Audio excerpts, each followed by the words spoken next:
Hello. Hello, the viewers.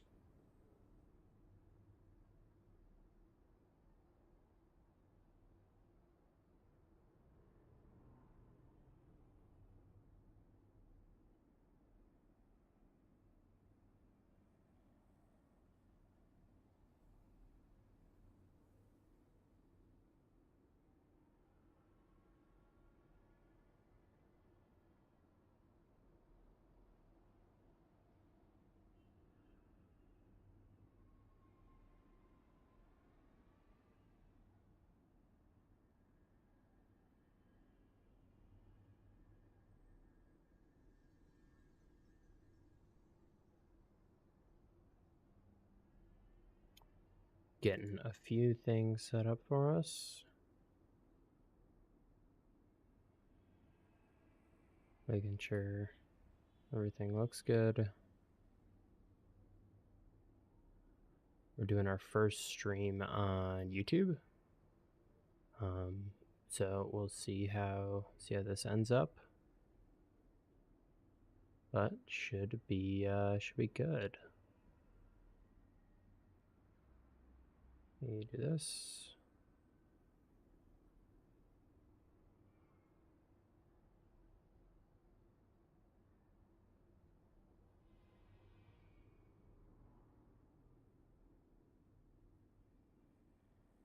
Alrighty.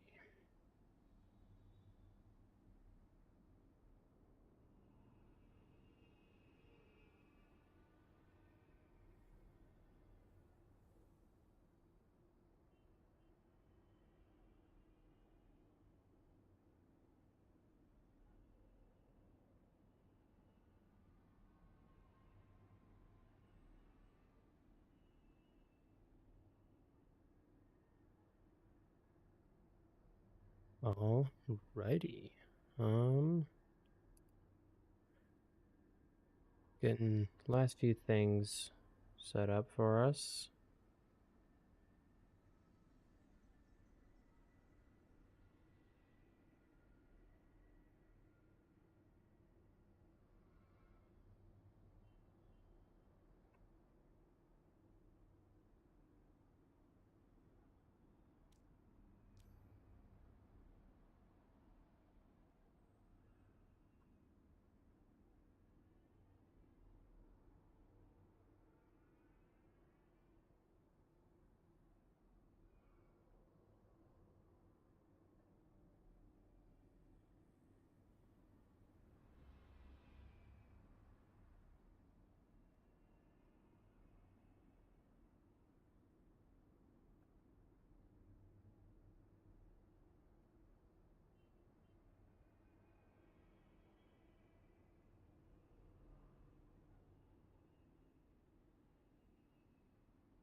Sorry about that, guys.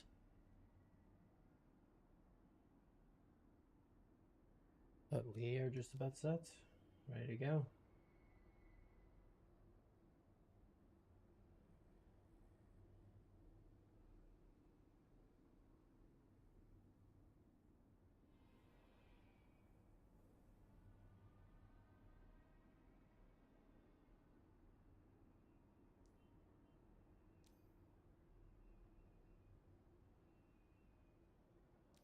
Alright, let's pull up the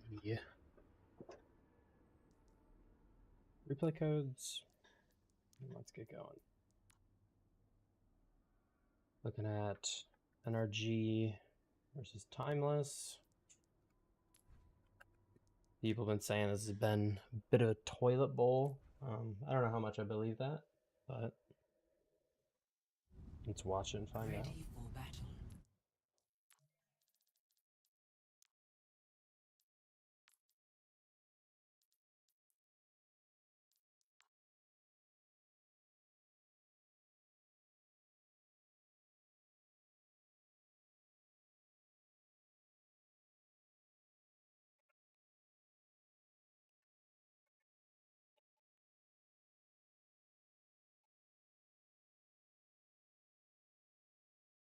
That one.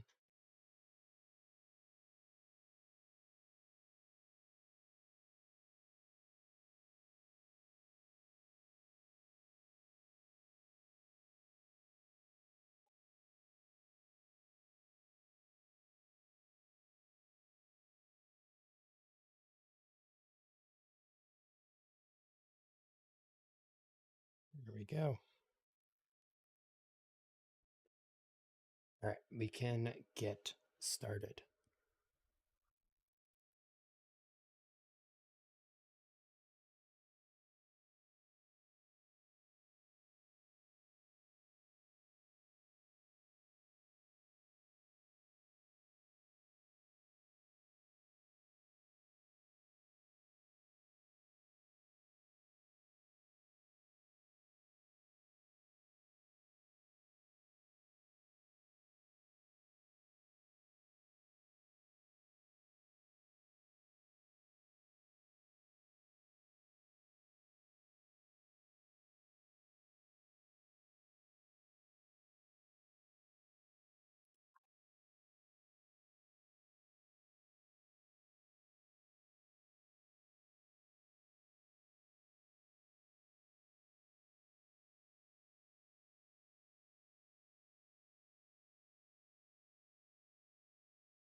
Okay, just updated the bit rate, so should be a bit more stable for these platforms for you guys.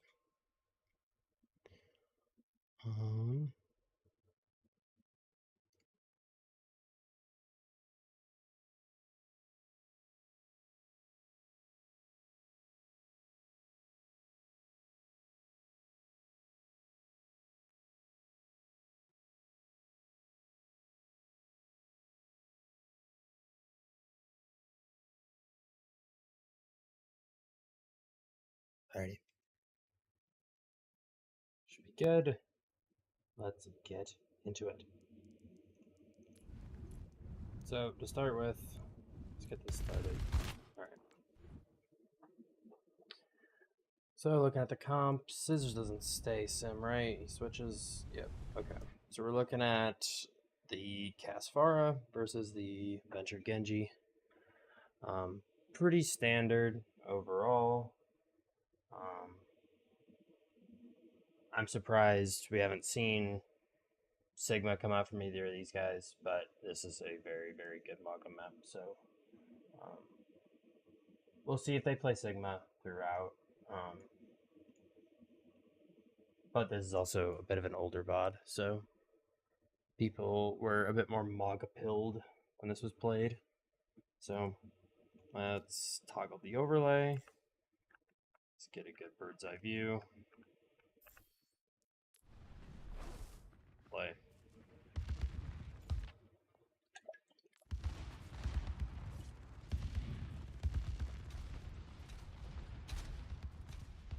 So I watched this a little bit when it was live. I haven't actually gone back and reviewed it at all. Seekers on... So they look to try to catch Infected. They do a good job of using Infected as kind of bait. Infected positions over here, baits the Venture Dig. Everyone wants to go on the Maga. Rest of his team just backs out. Maga leaves. it gives these guys space, but it makes them use all of their cooldowns and stuff. So that way you guys can stabilize and come back in. Just classic. They wanted to pull first. These guys wanted to push first. Now these guys are going to look to push back in.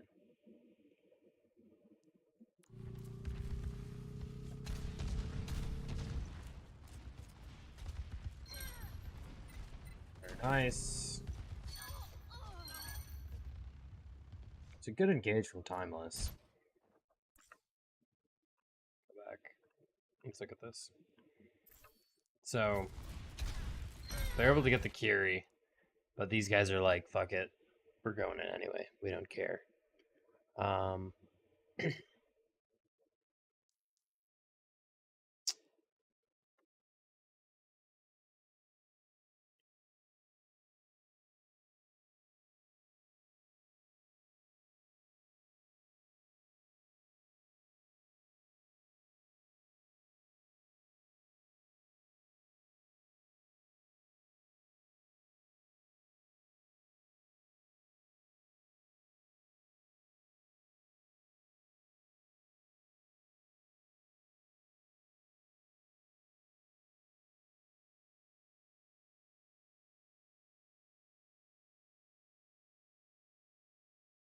Hold on, sorry guys. I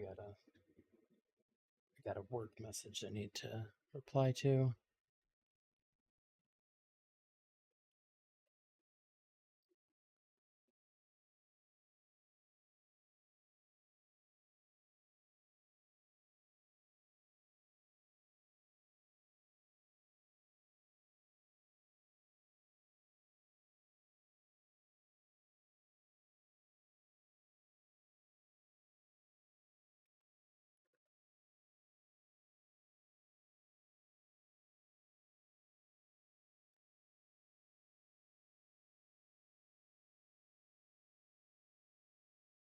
Should be good now. Sorry about that, guys. These guys decided they still want to go in, which is the best, which is the most ideal play. They hit a good dig. I almost catch PGE right off start, but Infected does a great job of coming back in and slamming here, preventing them from actually pushing on the engage. It's able to land on Seeker. It's able to get that kill. But they are able to trade the DPS, so it's a bit scrappy. But with the Kiriko alive, it's really hard for Timeless to win this. Yep. And Timeless takes first, or Shock takes the first fight win.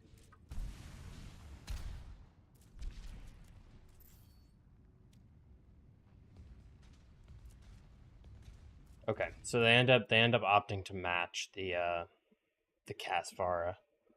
I'm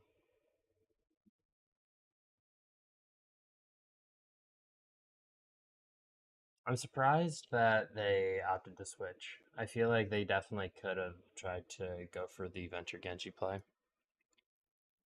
instead of the Casvara. Casvara is probably more reliable, less risky. But I definitely think that if Timeless was comfortable on Venture Genji, I think that it totally could work.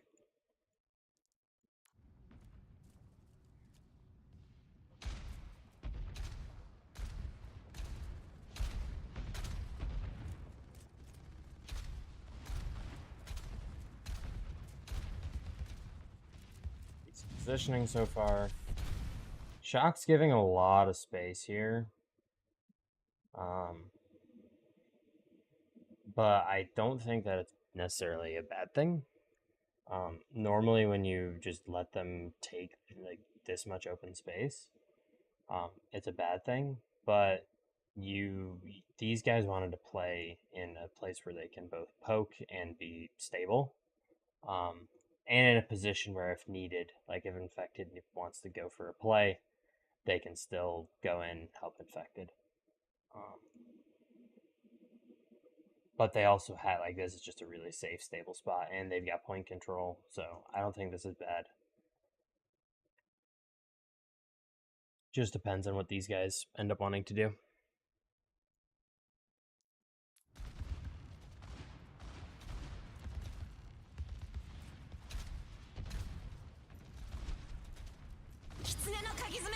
The Kitsune.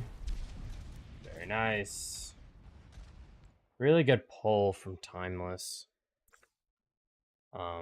They're able to disengage that really effectively. Traded E for it, but I don't think that's the end of the world. Are they all able to live? Yeah, they are. And now we're kind of in a flip-flop situation. Now it's Timeless's turn, but Shock opt to not disengage. I think this is a bit sketch to stay here, because you saw how Timeless were able to just disengage out and completely kite the Kitsune. You would rather do something like that than just kind of stand here, because it gives opportunities for all of these people to get picks and stuff. Kitsune is super fucking scary. I wonder if, because these guys are kind of on this side, affected on this side, so they're kind of looking to try to pinch the choke, which isn't a bad plan by any means. But I wonder if they stack on one side and rotate off. Like either side, like if they had all stacked here, these guys are in a decent position to go either direction, so I don't think it matters for them. But if the DPS were stacked on infected or vice versa, they could have gone for either the play this way, trying to flip, or this way, trying to flip map. It's an alternative option. I think the general idea of going for this crossfire to try and punish anyone coming in is a decent idea, and in past metas it was very good. But I think that because of the Kitsune, like I don't think that you can reliably punish any kind of aggression. Like maybe if like someone is walking through, but the Pharah with Kitsune is able to just peek over this, shoot a rocket, kill them, come back. It's like it's super hard to punish the Pharah. So I think we need to put more respect on the Kitsune, if anything.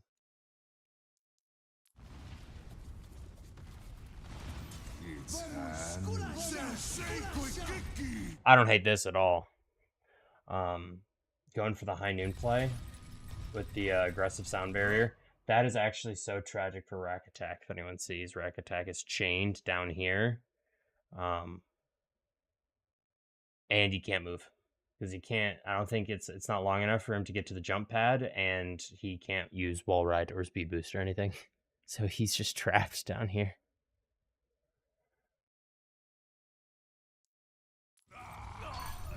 But they're able to kill Ariel, but end up getting cleaned up. So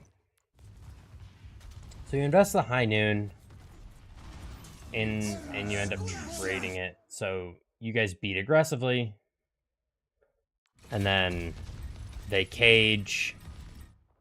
So you've mirrored sound barriers, and you're trading basically cage for noon. I think that's a good trade. I think that you take that trade if you're NRG. Yeah, I definitely think that's an advantageous trade for NRG.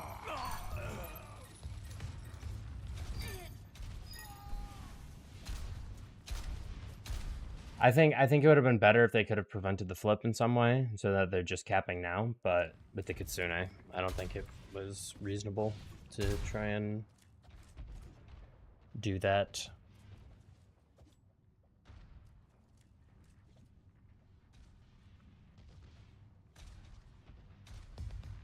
So NRG needs to be able to get a lot of value from this cage. Does anyone get caught by this? Nope. They're able to keep... What the fuck? How did Zero get caught? Where is he? Let me turn on the overlay. Whoa, buddy. What are you doing? Why are you doing that, buddy? Whoa.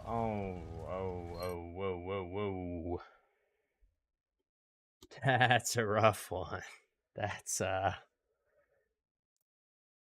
bit brutal.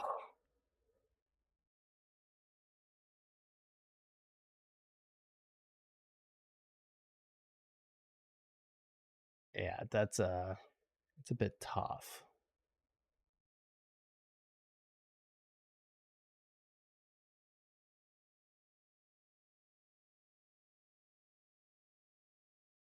Sorry, I've got one more message I need to look at real quick.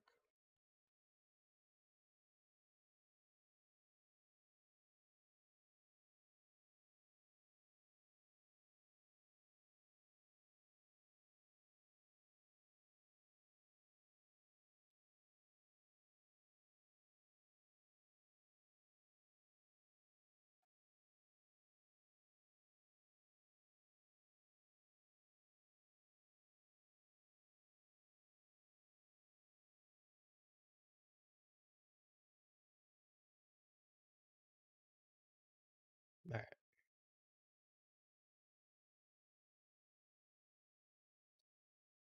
go back in. Zero did a bit of feeding. This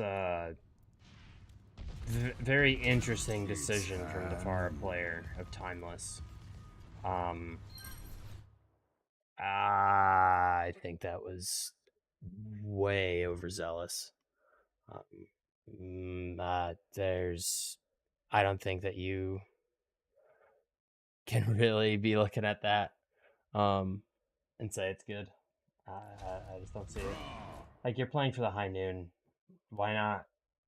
If you're gonna go for the play like this, why not just hide and then play for a boop to boop them into the noon? Why show yourself? Because you're not killing anyone by yourself like that. But they're able to kill Zira. Oh, good engage from Ariel. How did PGE get so low?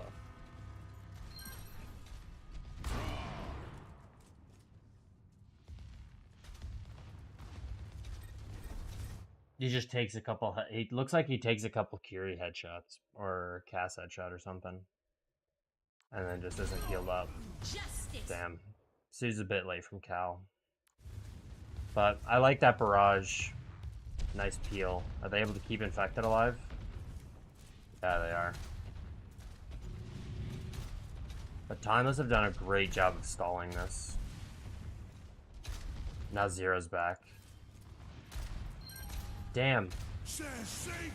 Oh, good cage. Oh, but Infected goes down. Are they able to kill these guys? Yes, they are. Very nice. It's good cage.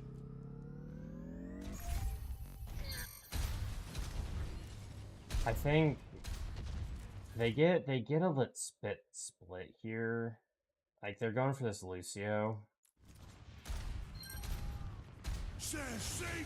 Yeah, I think this is all fine. Yeah. Good cage. Good overall.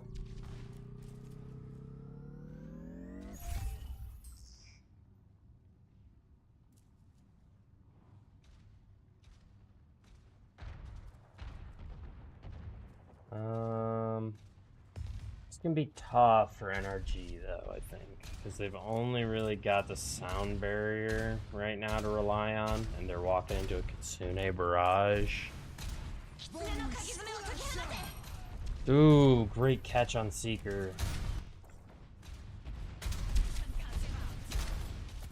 How'd this happen?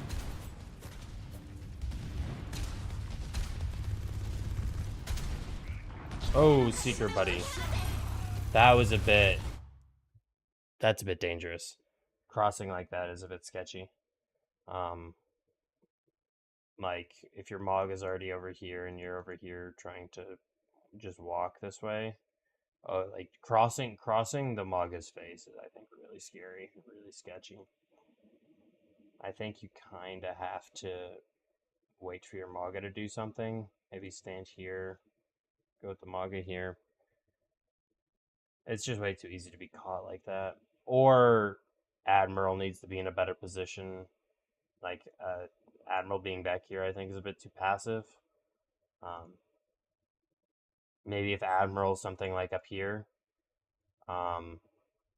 he could do a bit more peel for the engage and help Seeker a bit more. That or, like, I think you were mid cast of Kitsune, so I don't think that you might not have been able to Suzu that. But there's definitely ways that Seeker lives there.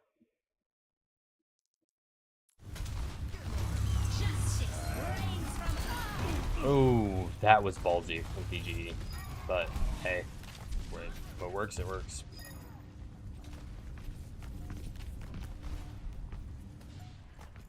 Very nice. Going aggressive when you're down resources, or you know you're down ultimates and stuff. Very good.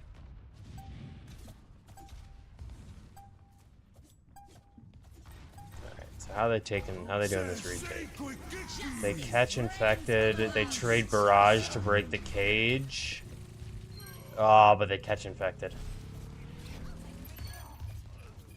Is there any way that infected lives there?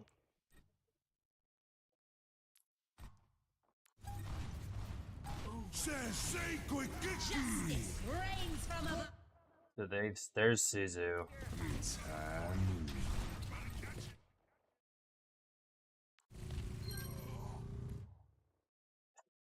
I think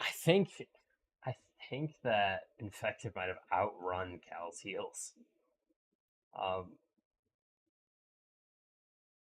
But I don't, judging by all these people on, I don't think that infected lives that. It's a good reaction and a good play. Like having your plan be to counter cage by barraging it, I think is perfectly fine.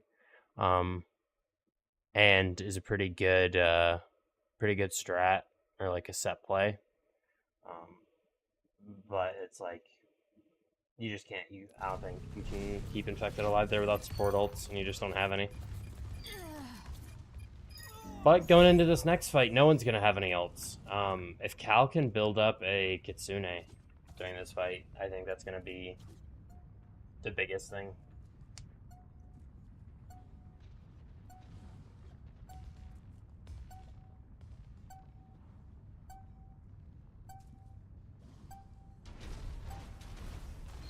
Oh,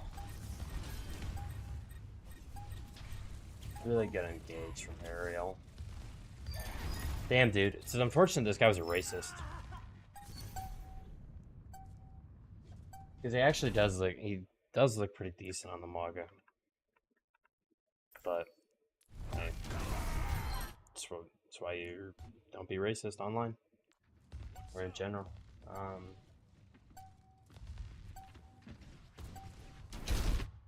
It's the exact same strategy as NRG had before, with the you're up percentage, you're about to win, push their spawn, try to get picks, try to force them to touch, which is exactly what happens. They engage, they land directly on Scissors and PGE, and they're just able to kill both. Yeah, the fact you stun the Pharah there is, like, you couldn't ask for a better slam. And after that, you can't, I don't think you can win that, unfortunately. But really close, really entertaining so far. Score 0-1.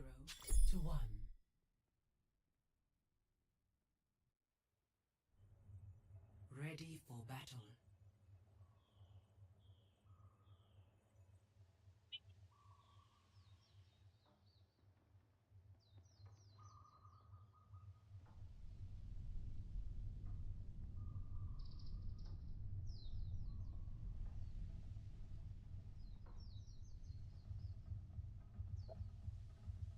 Five, 4, 3, 2, 1.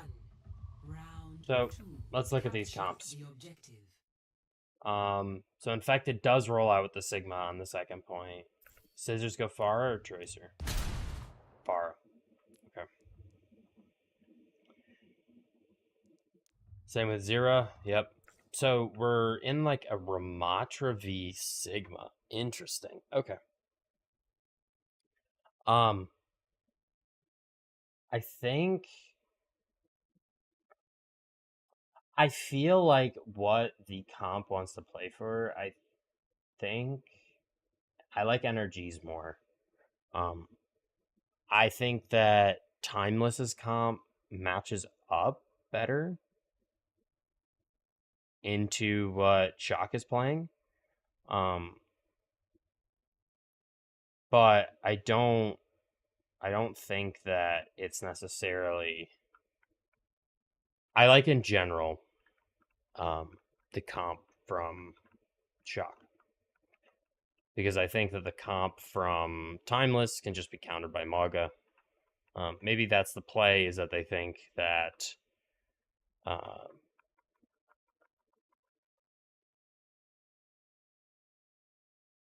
that Shock's going to roll out on Sigma, so then they're playing the Ramatra. Entirely possible. But I think in general, the comp from Shock is better. But we'll see. We'll see how they play this. Take point pressure early, realize that there's a Ramatra, starts keeping your distance. All very good. Shock decides to control building. Timeless rolls out coast. All keeping your distance, all like jostling for position. Good rock. Doesn't force big though, get discipline from Ariel. Uses big, running on infected. Infected kites. Good support. They've kind of wedged NRG into a shitty position here. Cause let's go back a little bit and toggle the overlay. Like you took NRG was able to originally take position here with the Sig, duels on point with the Ramatra, and then you had some people over here, you had some people over here, you had some people over here. But because you've got the people set up on these high grounds up here, you've actually forced all of NRG to play in this area roughly. Because they have to respect this LOS, and there's also a Pharah in their backline, so they have to be aware of that. Zira is doing a lot of flanking so far. We'll see if that continues though.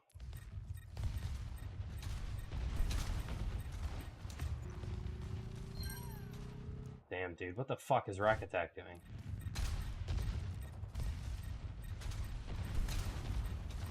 Bro, what is bro doing? Oh, whoa. Cool it. Lee J gone.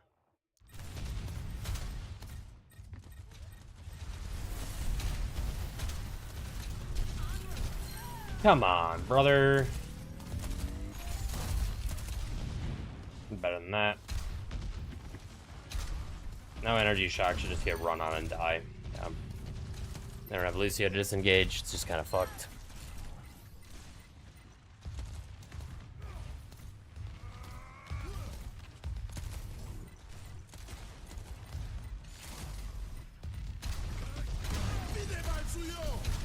Good window. Isolates Ariel. Are they able to get the kill?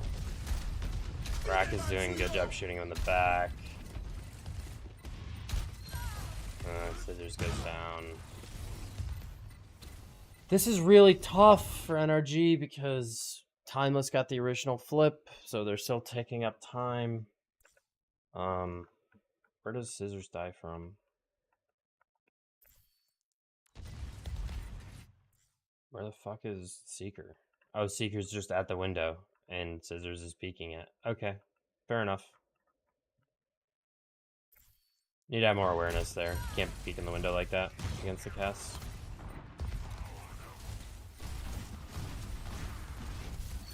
I think if you go back, I think if this window, if you're able to kill, if you're able to put a bit more pressure on Ariel here and kill him, I think this fight goes a lot differently.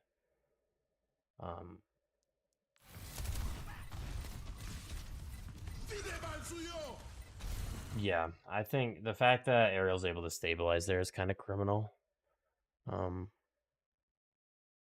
You need to be able to punish him when he's in that kind of position. Yeah, it's just rough not being able to secure that. Plus you're down Bracket. No, Rack's back. Never mind. But yeah. Not only that, but they're still ticking up objective time. It's like then you're gonna get staggered. It's just rough.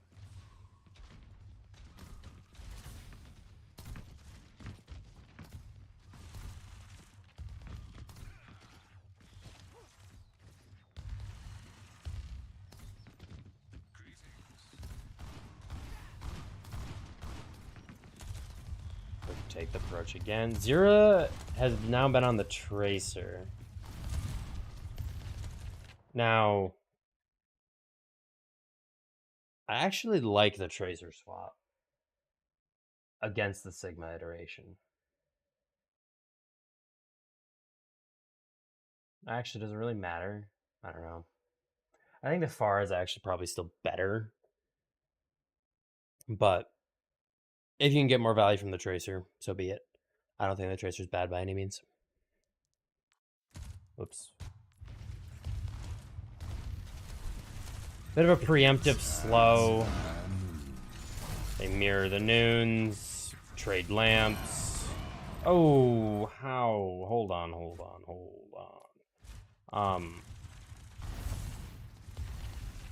I think the slow is a bit preemptive from Ariel.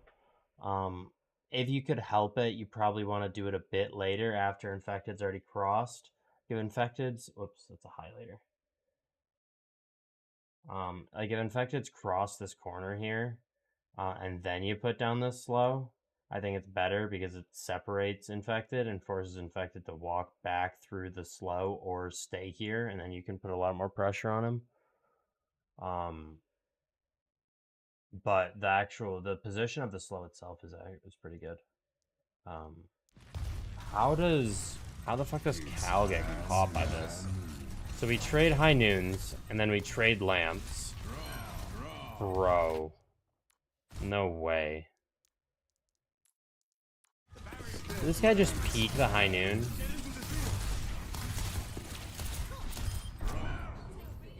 Come on, man. You can't be doing that. You can't. That's not your job. I know you want to kill. I mean, like the goal is to kill the lamp, but like that's just not what you want to do. That's not your job. And getting picked like that is just like you can't be doing that. It's just that's a really bad mistake from Cal.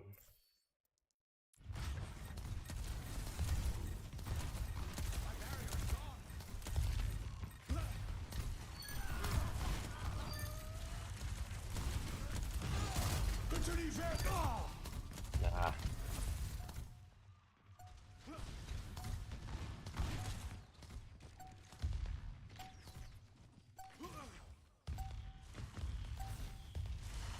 Are they even able to touch?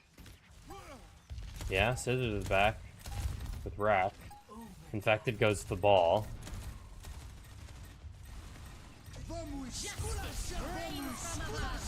They combo the beat with the barrage, guaranteed to kill on Zez. How the fuck do you say that guy's name?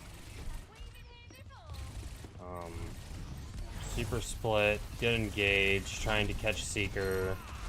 They're able to isolate Ariel.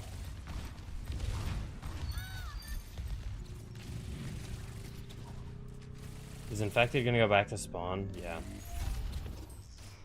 Where's he gonna go though? Is he gonna go back to Sig or is he gonna go Ram? He's gonna go back to the Sig. Interesting. Okay. They do have to deal with this Ramatra ult. God, dude. This can be super fucking hard. They only have pulse and window, and they have to deal with a high noon, a Ramatra ult, and a window. That's tough.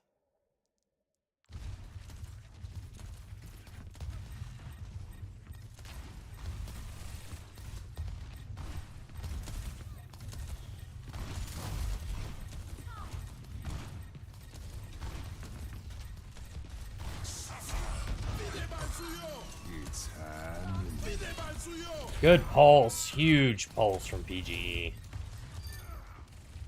Really, really good pulse there.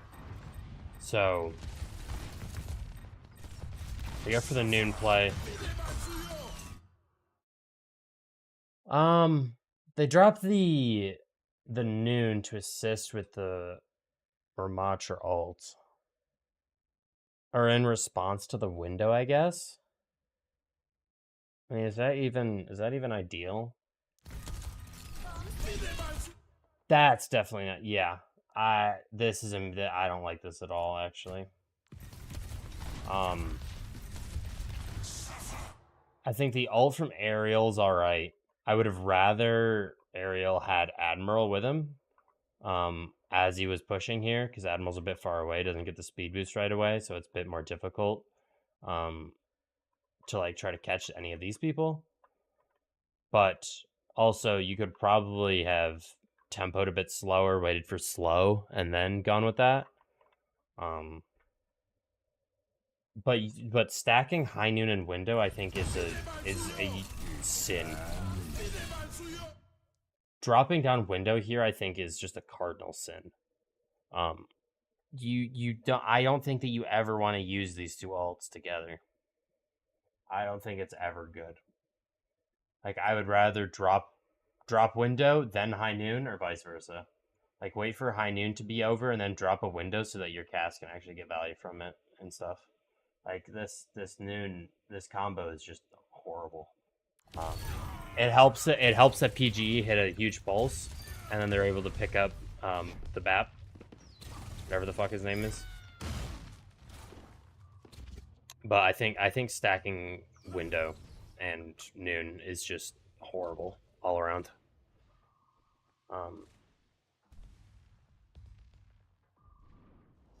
Yeah, I think so. PGE had to go Tracer for touch, and Zero went Tracer to touch. But now that they both like Zero doesn't care after he's used Pulse Bomb, now they're on their normal comp.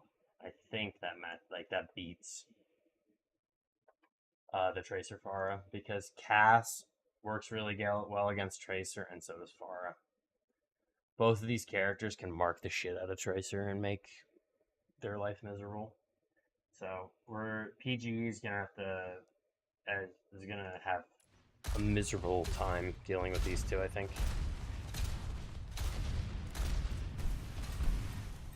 Recall's already forced. He's got it run. BG run.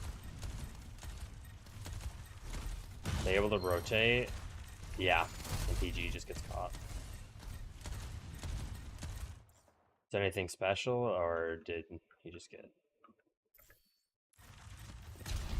He just runs into Zero. Okay. And doesn't have recall and shit, so... Yeah, I think the swap from Timeless is really smart. It just screws up whatever PGE wants to do. Doesn't let him do anything. I think the right idea from Infected wanting to pressure out this BAP, you could have probably thrown your shield a bit deeper. Like if you wanted to throw your shield at the BAP, because like if the Ramontra's in big form, it doesn't actually matter if he goes through shield, because the punches go through shield regardless. So if you throw up shield here, maybe the BAP drops, or maybe the BAP starts pencil jumping and gives you some decent shots and lets Scissors do something. But I think that's a pretty niche argument. I think the shield position here is fine as well. Gives these people some cover from any Ramatra spam or anything.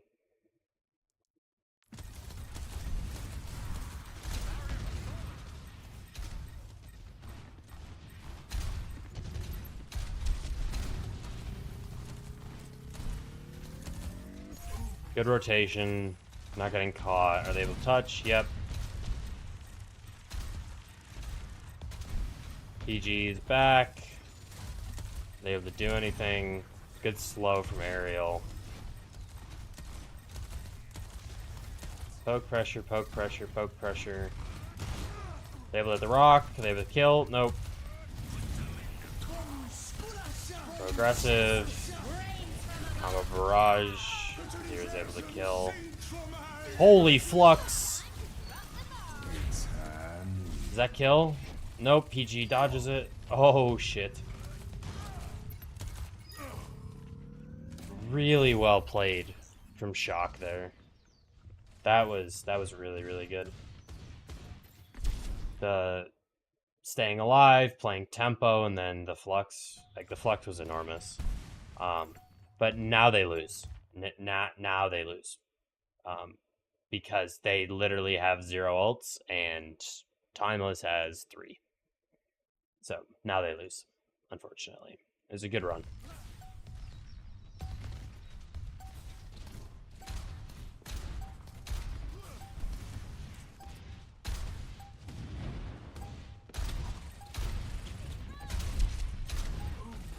The PG versus Seeker Tracer duel. They use Window. They're able to kite it. Oh, that's an insane slow. And the Ramach are all, yeah, it's just too much. Yeah. You can't deal with it all without ult and response.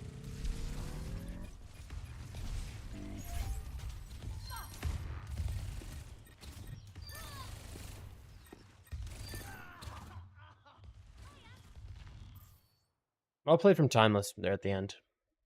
Good ult usage force out all of their cooldowns and then really finish it off. Alright, let's go into the next map. This was a 1, 2, 3, 4, 5 map banger.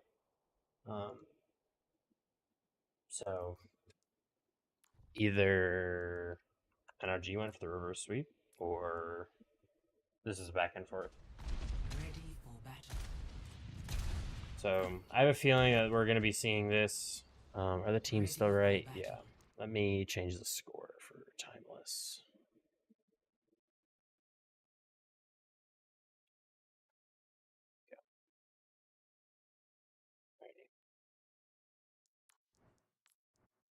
I think we're going to be seeing a lot of the Cast Pharah stuff still. So we're going, they go Cast Tracer. Interesting. Okay.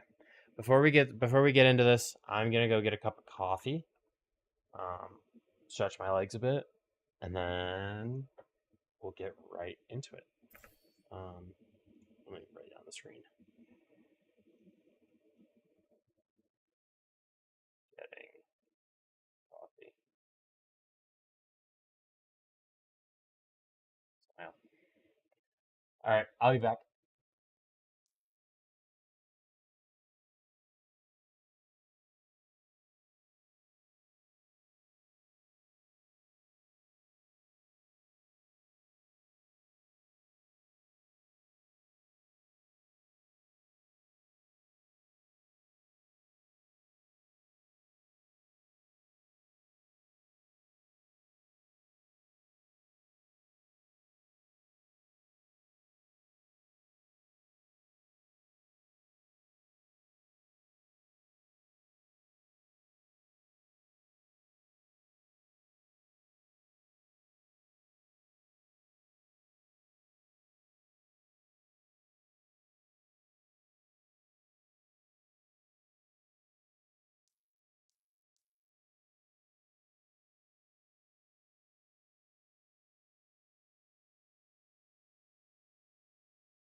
I have returned.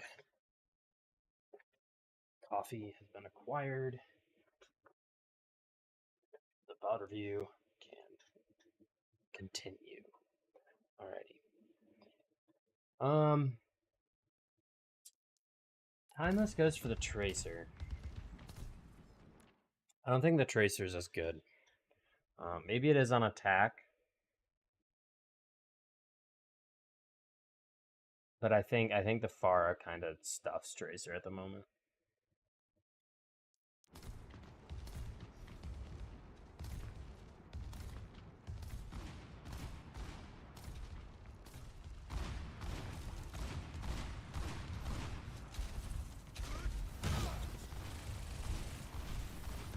Interesting pathing from the Tracer.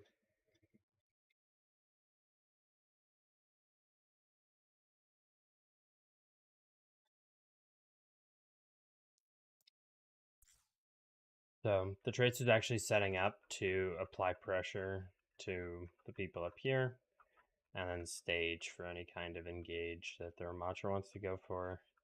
And all of these guys are looking at Tracer, which leaves a lot of opportunity for these people to rotate into position, actually get set up here. The fact that they've taken this position so quickly and so easily is kind of outrageous. So I'm going to toggle the overlay. Has to recall, still pressuring infected. Aerial goes to assist. But now they're in their like two-pronged setup. Got their cast core and then their Lucio Pharah. I think that's probably ideal. That way you can create pinch pressure from both sides. You just got to make sure that Scissor stays alive.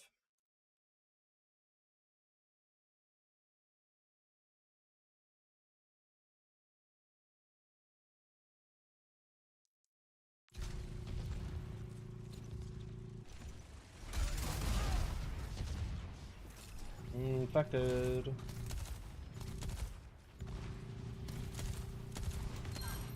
Ooh, Admiral goes and takes the duel with Scissors and wins. Rack attack needs to be on that, I think. Are they going to try to touch?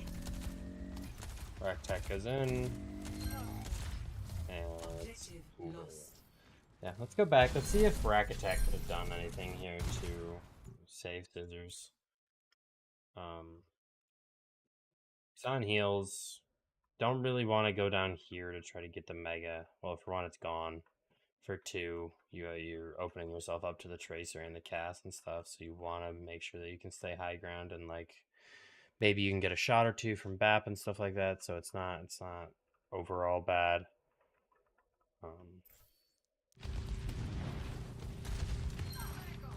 But like, I feel like Rack could have done something here. Maybe I'm wrong.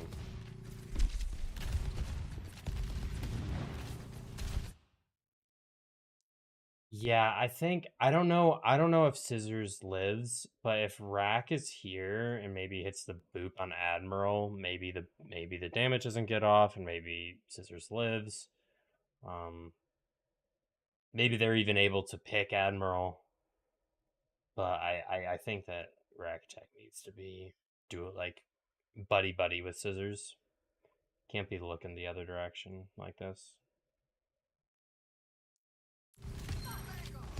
Yeah.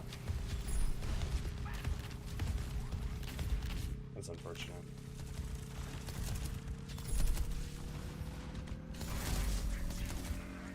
Scissors goes Tracer, so they're going into the cast Tracer mirror. Interesting. I think that's probably makes sense. Second point, there's not a lot of cover to play around as Pharah. There's a lot more flanks you can utilize on Tracer, and the point presence you get from Tracer is just outrageous. It's really, really good. So, makes sense.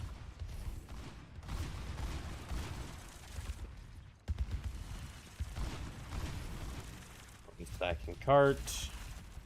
Imagine that at the turn of this corner, they're going to look to rotate, and then dump Zera on cart. Yep, Ariel's going to go into the room.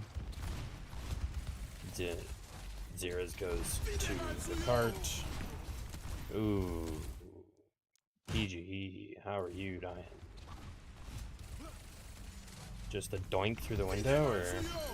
Oh, good slow. It's a really good slow from Ariel. Great timing. They timed it so that they put up this window right as Ariel swung and peaked, and Ariel put down the slow, and they caught PGE. That was really good. Good usage of cooldowns, positions, timings, and everything. That was really good.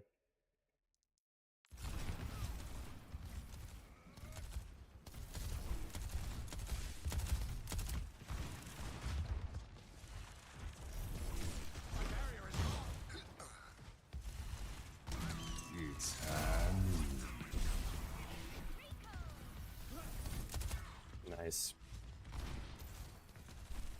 I think you probably switch the timing. I think Seeker holds and doesn't rip High Noon for like maybe half a second. You let Ariel like speed boost engage like this, try to hit a slow on these guys, and then rip High Noon. I don't think you need to wait like as long. You don't need Ariel to end up here before you start nooning. Um, but if Ariel takes the pressure first and looks for a slow here, they might not disengage as quickly, and you might be able to catch people with the noon plus slow combo. But because slow was because noon was used first, everyone disengaged fully right away. So you're not able to catch anyone with the push aggression. Yeah. Plus, you didn't actually get any positions over here. Like Ariel has to hold back here because if tries to hold here, there's a shot where they can be shot in the back. Like it's just a really awkward spot to try to hold there. Um, there's an argument to be made. You could hold like right here, but then they've got access to the high ground pretty easily, which you don't want. So you're not even able to like take any point or take any space and hold it any of this area. So I think you have to try to play for the noon to catch someone. And I think the only way to do that is by staggering the noon with the aggression. You can't rip noon first. You gotta let these guys go aggressive first.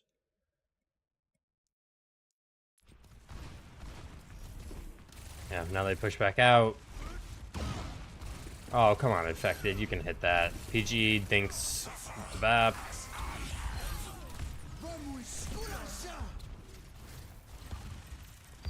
Yeah, and the Ram just rolls the Sigma.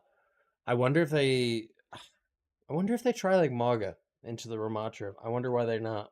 I wonder why they're sticking with the Sigma instead of trying to swap.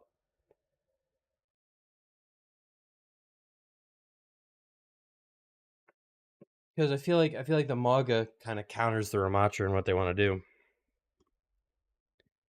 I don't know. If you got the Sigma and you're playing the Sigma, I think the Sigma can work, but like it's not going to be.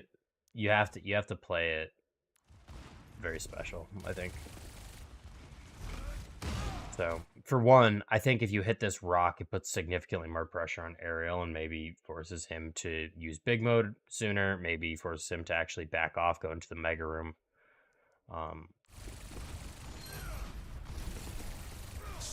But this is a really good slow. Separates Rack Attack from his team.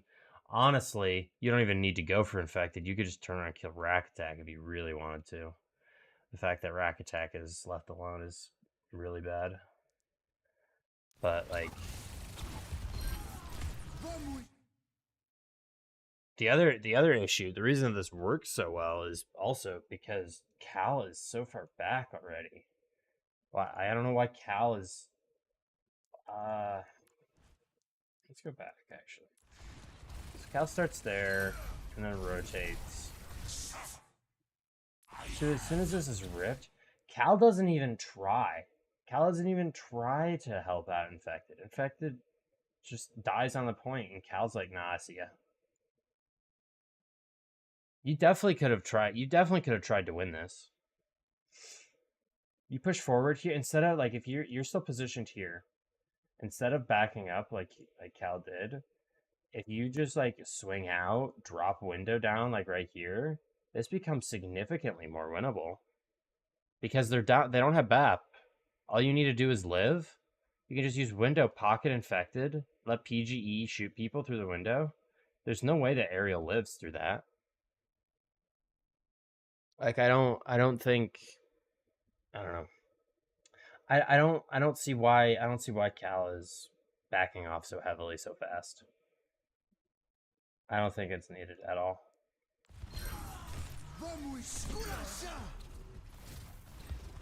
Yeah. Cal looked at that as lost before it was. I definitely think they could have won that. Like, let's go back and actually see the timing of it all. See if we can nail down exactly when.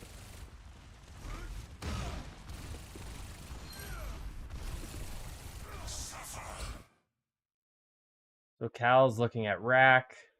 I think right here, and because Cal's gonna start walking backwards, if you step up and window here,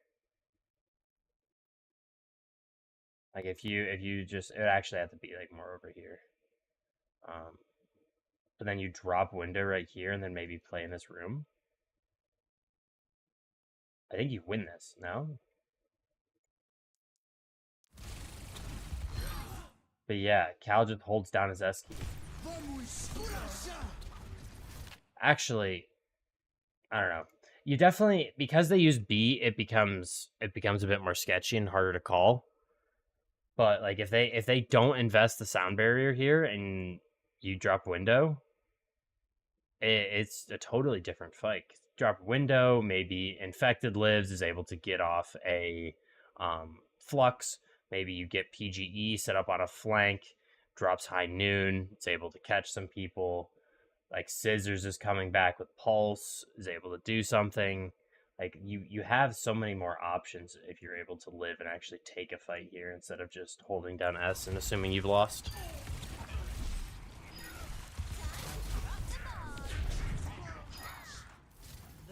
Just playing a bit scared.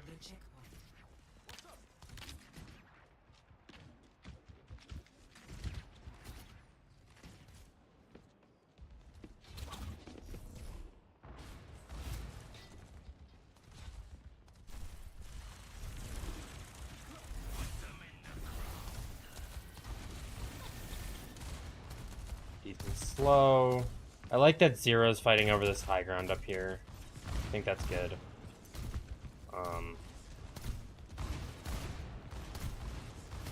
They gonna send Scissors up there? Nah. They're gonna have Scissor go with a lower angle. If Scissors can get set up, like... If Scissors can get set up in a way where they can shoot Aerial in the back, I think that'll probably be the best bet. Because you're able to apply... The entire point of playing Tracer against Ramatra is to be able to shoot Ramatra in the back so that he can't block and negate the damage. So I think getting Scissors set up on that kind of angle, whether it's over here, whether it's like maybe you're able to get set up over here early because the cast is up here, don't really have to worry about that. Maybe you then are able to blink over here. There's a few ways that you could probably do it, especially since you don't really want to fight up here because Zero's already controlling it and taking that 1v1's a bit pointless. So I think that's what you have to try to look for as Scissors.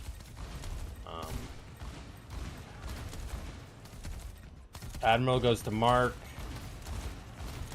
They're just pressuring Cart. They're poking out Aerial. They look to engage. Ooh, good dodge from everyone.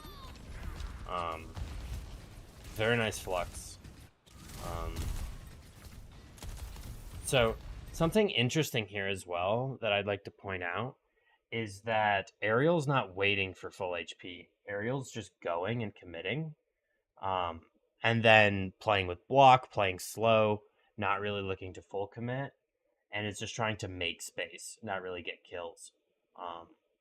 Because if you watch here, Aerial's never full HP. Ariel's like a third. Lets to walk. Drops shield. Big form.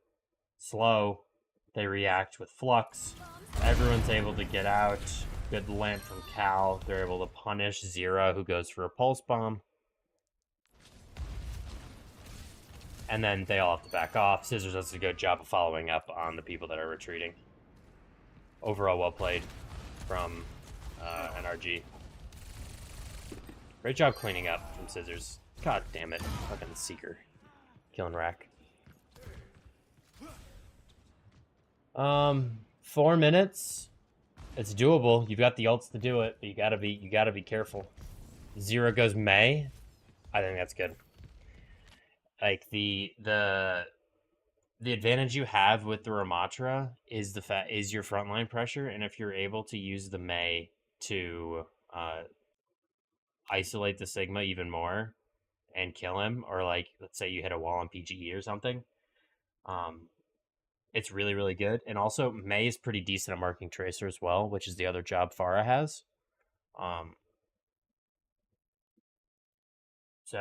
Or Zero was on Tracer before, so the Tracer v Tracer no longer happens, but May is actually pretty decent as well as marking Tracer. So I really like the May swap. I think it's good.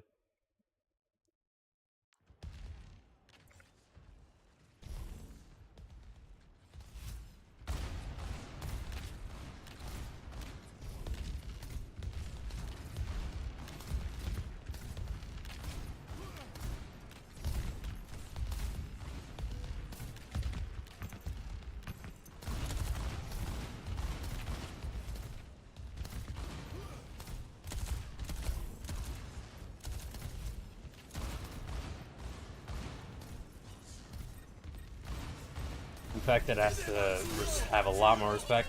That was really smart. The window placement. So Infected can no longer hold anywhere up here, because he's got to respect the May wall. So he plays back here because this is a lot more open choke. It's a lot harder to get caught by walls and stuff like that. So what ends up happening is they window vertically, and then they put down the wall so that when people try to swing through, they're directly looking at Infected, and they can look to kill him through the window. And also, after the wall is gone, after the wall's destroyed, the window's in a good spot for looking at any of this area over here. So I really like the window placement. And plus the wall combo, it's really, really smart. Infected use hands, but you can't save yourself. Scissors doing his absolute best to make this, like, keep this alive. Goes aggressive, really good timing, because everyone's going to be looking at Infected trying to kill him, not expecting the flank. He's able to hit the pulse on the casts, and it actually doesn't even kill the cast, it kills Admiral, who wasn't in the lamp, but it also breaks the lamp, and then Scissors is able to clean up Seeker. Turns it into a 3v3. Or, yeah, 3v3. But it's tank both supports. They're not able to get a lot of point pressure. Or progress, rather. Before respawns come back. So. They go aggressive here. They use beat. Are they able to keep PGE up? Good. How close was PGE to getting kills there? I want to see it from his POV.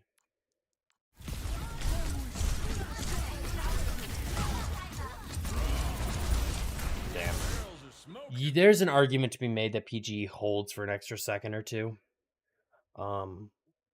Like waits toward, like, fully towards the end, because then, like, if the skull actually might be able, I'm not sure, but the skull might actually be able to kill Ariel through block, if fully charged. So you might have been able to look for that if you held it a bit longer, but it also, so I think Ariel rips his ult on PGE ripping, or like firing off High Noon. So if you wait a bit longer, Ariel maybe doesn't use ult. Maybe you're able to catch people. You're able to break the lamp, stuff like that. Um, but I think they also saw the skull on Zero, tried to go for him, which isn't bad. But this engage, this push in here, like they dropped the slow. And as they were going through, they forced lamp. They're able to kill Rack. They're gonna kill PGE. Really good push through. And in fact, it's doing his best to try and kill the people on cart, which I think is all he can do, really, because you're not going to stop a Ramatra ult running at your team. Oh. I definitely think Scissors could probably have looked at the BAP.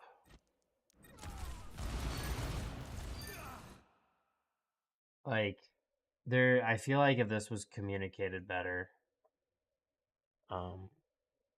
Scissors probably could look at BAP and kill him instead of trying to go for Ramatra. I don't know what comms were looking like, because I'm obviously not there, but I feel like that needs to be communicated, because the BAP is 1 HP, and killing this really makes it impossible for Timeless to win this. Because right now even though they're down 0, there's still a way. There's still a world. The payload is approaching its destination. Now,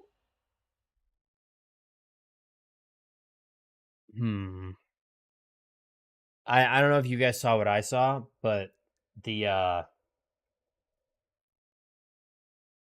guy went a character that should never be in professional Overwatch. I went back to Lucio though, so we're not going to talk about it too much.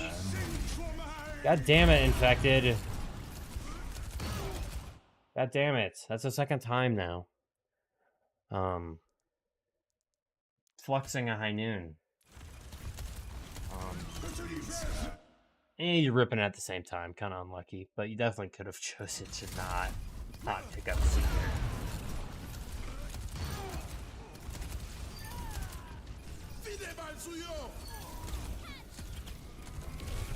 It's still winnable for either team.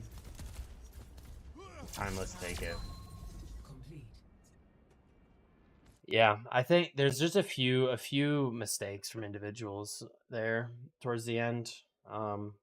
If they're able to kill off BAP, like if they're able to communicate to Scissors, like even if Scissor has to trade for it, I think it's probably better off. And if Infected doesn't lift up Seeker, maybe Cal lives. Maybe Rack doesn't take the damage, stuff like that. So overall, though, like general gameplay, general theory, and macro of how everyone's playing, I think it's all fine. All looks all right. No, nothing troll or anything like that.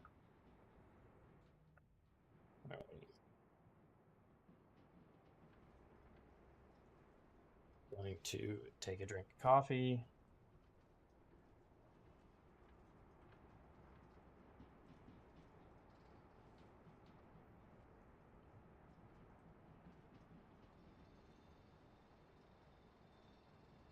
Ready for battle.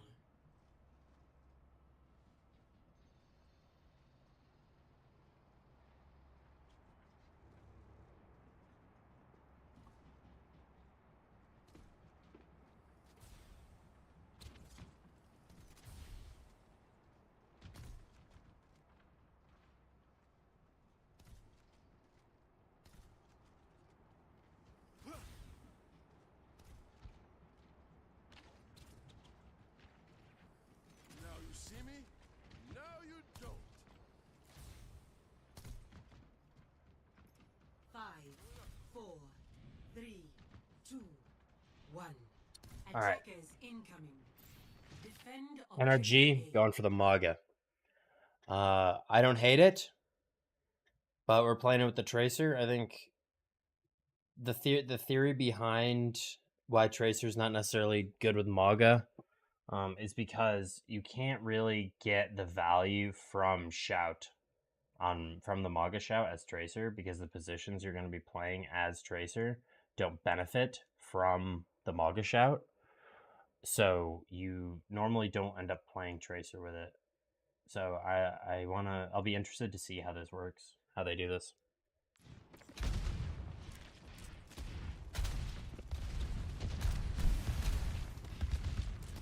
Okay, so they see this comp, they see the Sig with the Farah casts, and they just go Sig. Okay.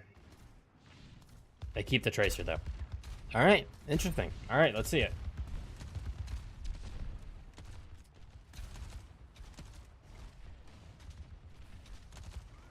We go for frontline pressure on, aerial.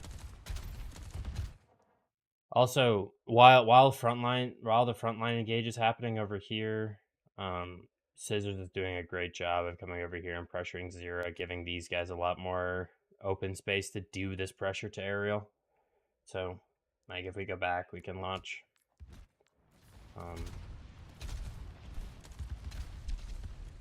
Zera actually goes to pressure Scissors.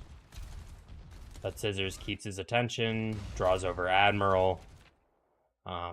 And in that time, these guys look to push in, isolate aerial, do a bunch of damage, try to get the kill. So there's a lot happening all at once, really.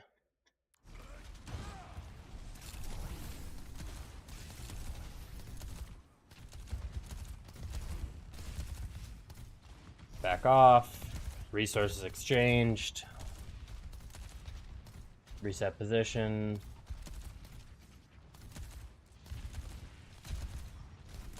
Same kind of thing here. What's happening over here? Whoa, how'd that happen? Hold on. Seeker's half. Is Seeker just bunny hopping? So that's what's going on here. Come on.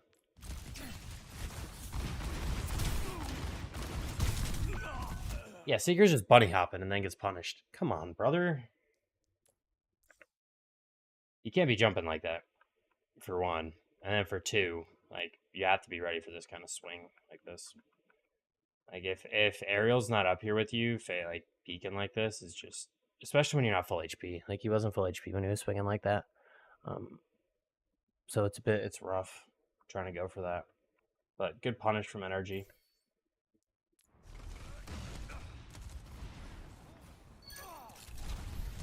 Good punish on Aerial. Lamp is really late. Cal duels Admiral. And it's just clean up. Very nice from NRG. Good punishes. Good setup. Alright, let me... Got a work message I need to look at. Objective lost. Stop the payload.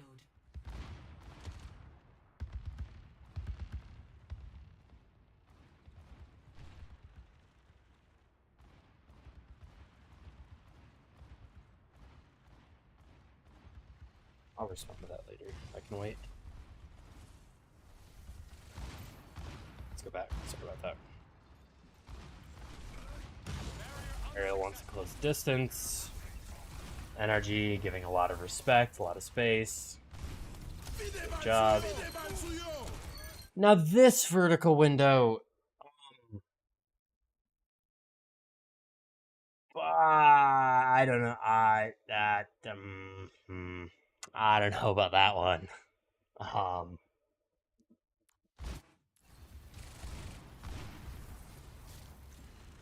What's even the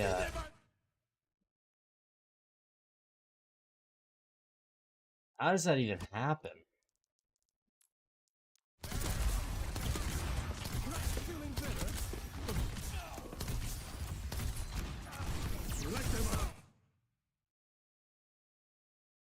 There's no way that this vertical window is better. There's just no way.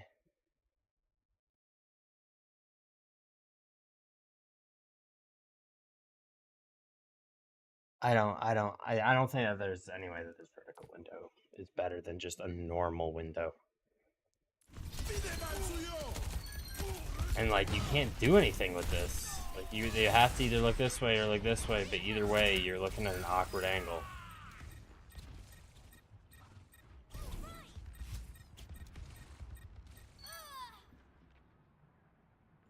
I don't know. Maybe it has some kind of interaction with the Ramatra pummels and stuff like that that make it good. I don't know. But other than that,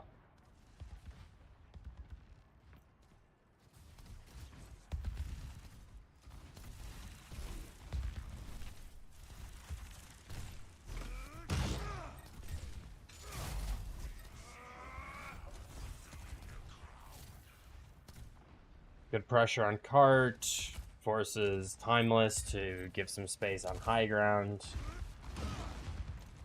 Good try from Infected. Ooh, good fucking Flux.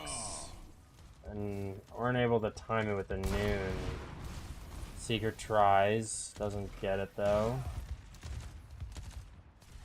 These high ground retakes, like their pathing is really good.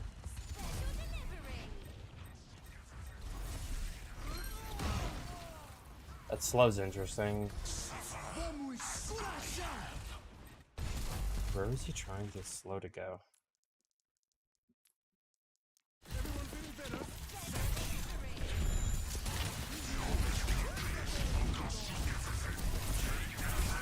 Oh! It gets blocked by the shield, so it just falls straight down. Okay. Never mind. Where he wanted the slow to go was fine. Was good. But it just got blocked by the shield. It's not bad. Good rock from Infected. Good recognizing. Like, recognizing the Baps over here doesn't, like, is isolated, doesn't have cooldowns or whatever. Really good. Rack has beat, so should be able to sustain it, so it should be alright, but... Good pathing from Cal. Jumping up like this, going through the window, and then dropping down. Really good. That's really... I didn't even... The fact that this window existed is... I didn't even know. You're able to kill Seeker. Very nice. Looks really good from NRG.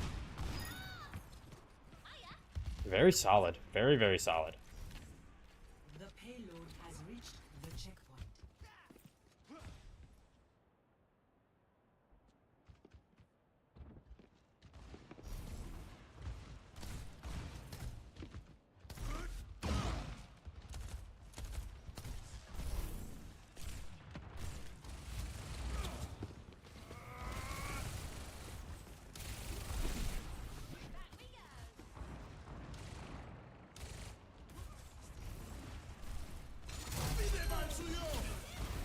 Seeker kills PGE. Is that just a window? Yeah, it's just a window. Well timed from Timeless. Get it? They're able to kill the Tracer on the flank though. How does this happen? Zero goes a bit deep, forced recall. And then Scissors just dicks him. Okay. Scissors, the goat of NA. I don't know where this guy came from. Sign this man.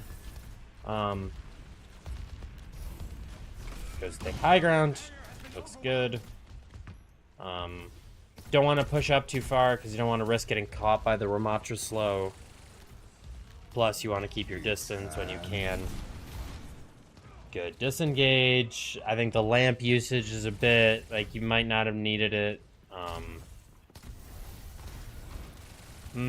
Not a fan of this slow. I think you could have probably saved this slow for later and set something up better.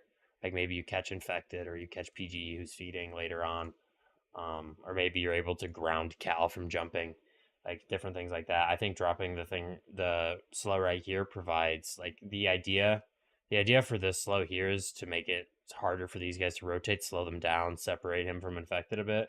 But I think that the actual value that you get from this is worse than just trying to use it on Infected in the neutral, rather than trying to do it before they engage as they're rotating. Because slow is a long cooldown, and it takes a while to get back. It's a resource you don't really want to throw around willy-nilly. Did he get flashed? Good flash from PG. Very nicely outplayed. But also, PG probably stays alive if they don't use lamp there when they didn't need to. They go for the flux. Good rock. Are they able to kill anyone? No. They just kill Seeker, but trades for it. Slow separates them, reverse them back. Infected, still trying to brawl with Aerial. Zera kills Cal, and it's over. Not bad, though. I think some of the general ideas are good.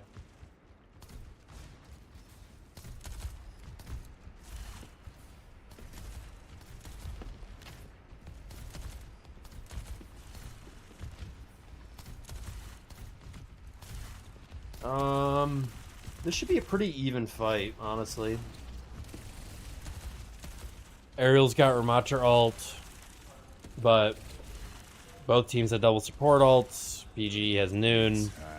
They go for a play. Speed past the shield, look for a good rock. They're able to keep PG up. They're not able to get the kill. They kill Admiral, though. PG dies. Cal dies. They're able to trade. Nope. Ariel still stays up. Is able to kill 3. Yeah. It's really hard to deal with that Ramatra ult when you don't have... Or when you want to use beat aggressively like that. I don't think using a beat aggressively like that is bad by any means, but when they counter beat it like that, you're just at an immediate disadvantage because then they can Ramatra ult back in and then you lose. Why does Rack Attack keep hovering? Fucking Lifeweaver, stop that shit, bro. You're not playing that character. I think this default setup that they have, they send their Tracer over here, and then their Cast Bap over here, and then they send Infected to cart. I think this is actually really, really good. Because if anyone tries to go through here and set up an off angle, they're in direct LOS of the Cass. If anyone tries to go pressure cart, Scissors can drop and pressure those people, or Scissors can go on backline. Both of those things are good. And if like Ariel tries to go and pressure cart, they've got an angle here from Scissors that Scissors can be available to put pressure on this guy. So as a default, and also denies this high ground from anybody up here that would want to use it. So very, very good. Because the best way to contest this high ground is by going on this high ground. And if you can control both of them, you're at an advantage, at least in this lane here.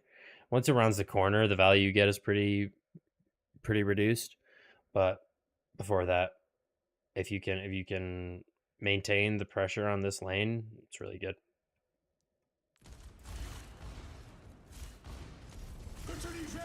Look for a play on backline. Okay, looking like Kaluge. They're able to catch Seeker regardless, but they're able to run at the backline, kill Cal. Infected kills, or Infected eat Pulse. Scissor is able to kill. Scissors casually deadlifting NRG once again. Yeah, that's the issue. Whenever you try to go for like these fast speed boost plays with the Sig comp, so you run into the problem where you have to leave one of your supports behind. In this case, it ends up being Cal. Cal ends up back here, and then the Ramatra just swings, goes aggressive on backline, and ends up killing him. So it's really tough to try to go for those plays when you're in that kind of position.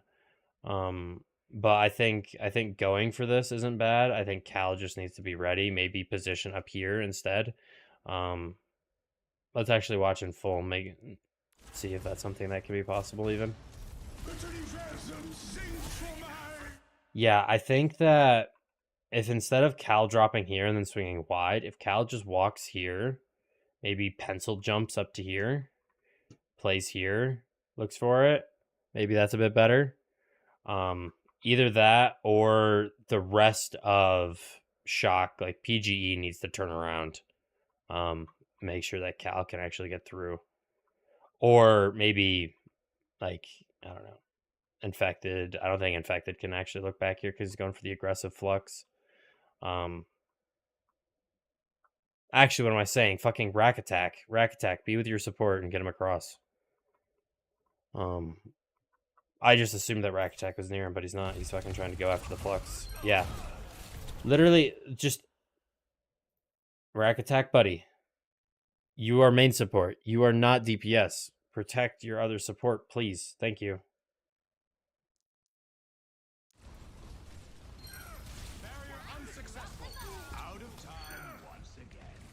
think it's a bit scrappy. Zero kills Rack, Scissors kills Admiral, and the VAP. Is he able to win the duel? Nah, because Seeker comes back. Damn.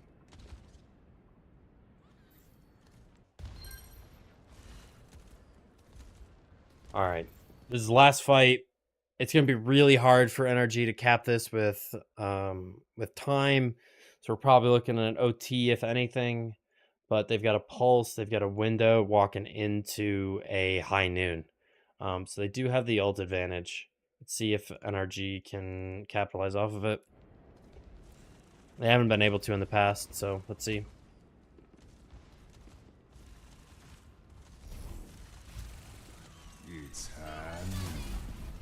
Good pulse. If nothing else, breaks the lamp, puts a lot of pressure on Seeker. I think the noon's probably a bit early. You could have waited a bit longer for these guys to get closer so they couldn't disengage as easily. Let's go back actually and see exactly where he started the noon.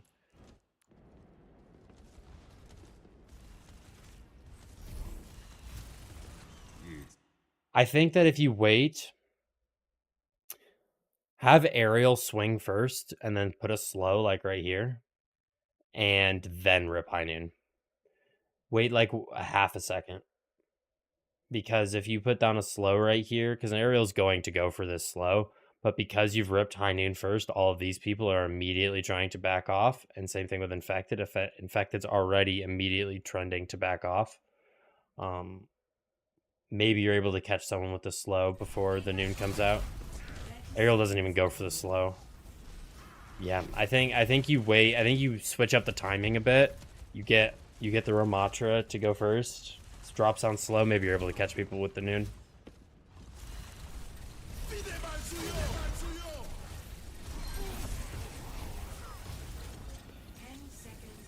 PG kills Seeker. They're able to kill Aerial.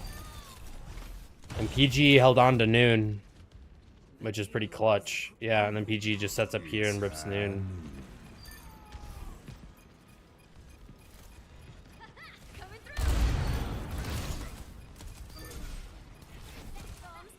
All right, well played.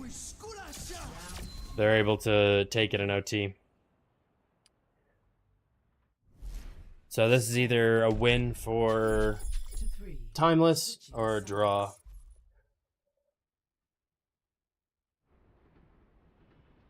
Initiating match.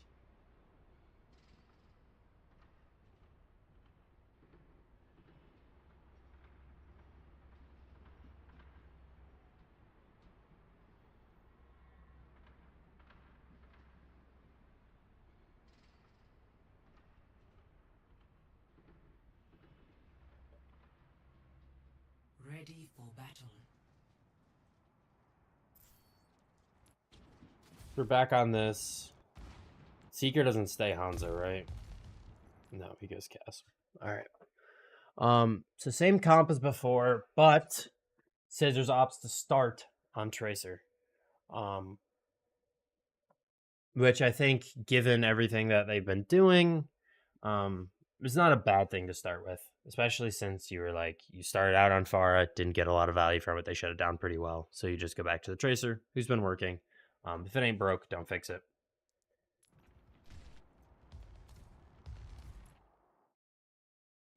Goes immediately to the Mei. I think this is a good play. For one, the way that that NRG like to play this is they like to split off their cores. They like to have Lucio up here. Normally the Pharah's up here, but they don't have the Pharah. But the Lucio and the Tracer are going to be operating in this half of the map. While this core puts pressure on this choke to begin with. And then after that, they are going to back off and then play over in this choke. Maybe put the Cass and the BAP over here and then have Sig up front. And then they're controlling this area. That way it makes it really, really hard for anyone to cross through here or cross through here. And they've got a really good angles onto the point. And all of these people between the Tracer and the Lucio have a good crossfire onto the objective. That being said, with the Mei, You can isolate, because these people want to keep so much distance. You can isolate the Sig. You can put a lot of pressure on them. Force Lamp early. Force Amp early. You might even be able to bait Scissors in to blink, apply pressure, and then force Recall. And after that, even if Infected lives, you can then just kind of play slow, reset, and as long as you haven't used all of your cooldowns, you can still then begin your rotation, because these guys will have to so hard respect you that you can probably get through this choke for free and then start setting up to take the objective. In best case scenario, these people end up backing off through here, and then you can isolate this choke with a May wall. Which forces them to either break this wall to get through, which the time that it takes to break through is enough time to start putting serious pressure onto the objective. Otherwise, they have to walk and then come through the door down here. So I think the May choice I think is really, really good whenever they're not playing the Pharah.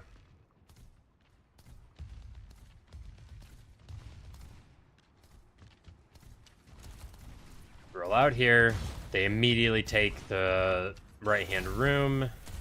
They slow main. They want to make sure that they get into control, but they left Ariel out to die. Yeah, that one's a bit rough.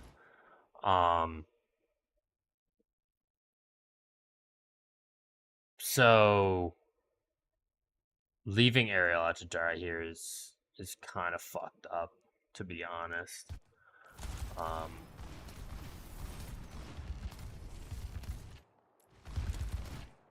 Yeah, they look to, the BAP looks to rotate right there, and in the time of the BAP crossing from here to here in this rotation, Ariel just takes way too much pressure and dies.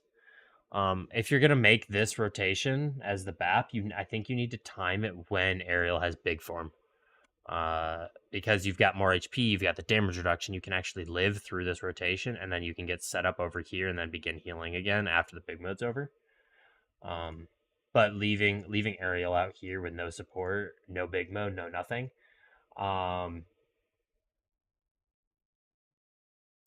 Yeah. So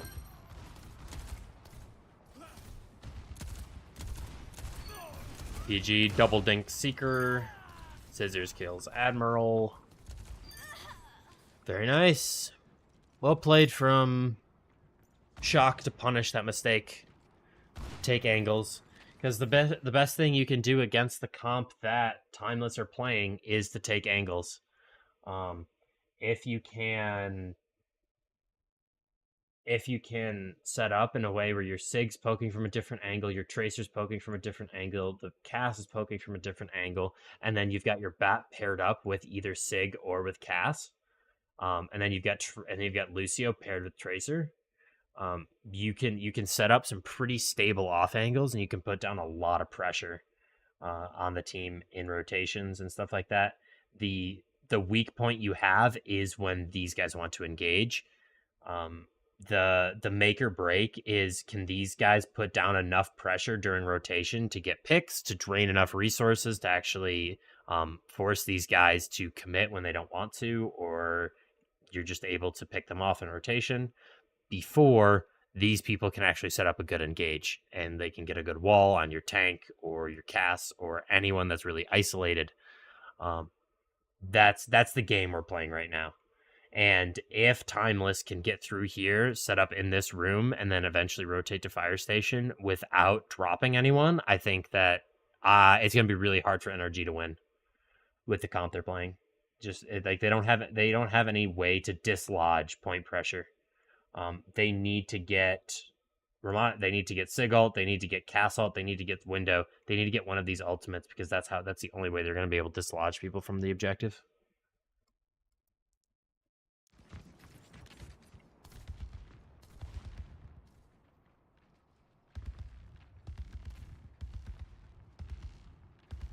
So they go to the venture. 60 seconds remaining. I don't like venture unless it's in the Maga comp because I think that when venture doesn't have damage reduction and lifesteal, they're super difficult to use, and if you play spread enough, um, it's really difficult for the venture to get value and cross the distance without you being able to react first. Because the combination, for one, like let's say you've burrowed and then you dash to start your engage, you want to engage, let's say over here. This is really telegraphed, but it's in combination with a Maga pin, which then, okay, these people can't leave because a Maga's just sat on them. So your venture still has enough time to uh, explode out of here and then deal the damage. But like venture has no poke. Venture has really bad. Like once with venture doesn't have their cooldowns, they're really bad. So they're very cooldown based, and this entire comp is designed to drain you of cooldowns.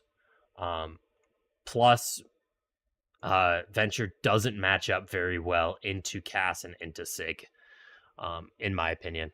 I think it definitely doesn't match up into Cass very well.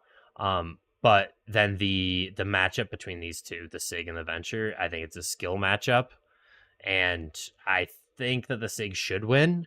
But if the Venture's good enough and the Sig's bad enough, if the skill difference is there, I think that Venture could probably win. But I think that the Cass just hard fucks Venture in a way that's a lot different than the way that Cass interacts with, for example, like Tracer or Pharah or something like that. Now you see me? But let's see. Maybe they win off of this. Maybe I'm schmoking.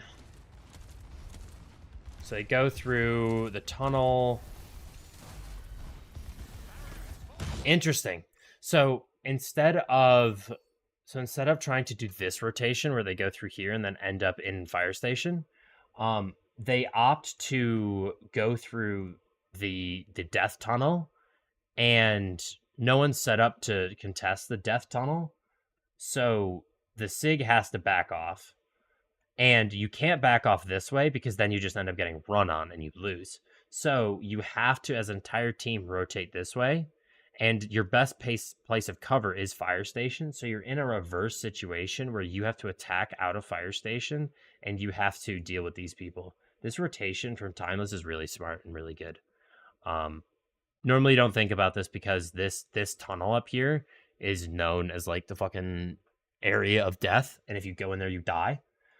For good reason. But if you just have a Sig up here and no one else contesting up here, it's like super viable to go through here, especially as L5. And because they were so quick, Scissors is only like by the time Scissors has actually been able to start putting pressure on the backline or anything, everyone from Shock is now trapped in this building.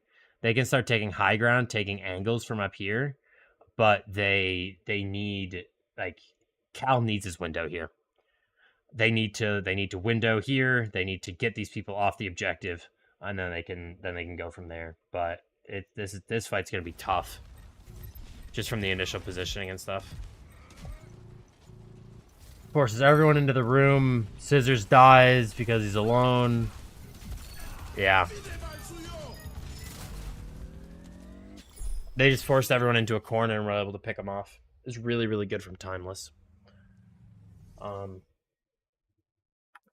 Yeah, that was really solid. Let me grab the next replay code.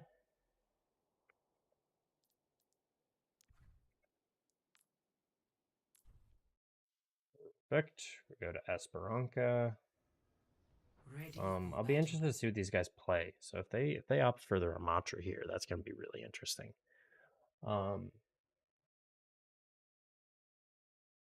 In the meantime, I'm going to get up, get more coffee, stretch my legs a bit more, and then I've got a few work messages that I need to look at. So I will be back momentarily.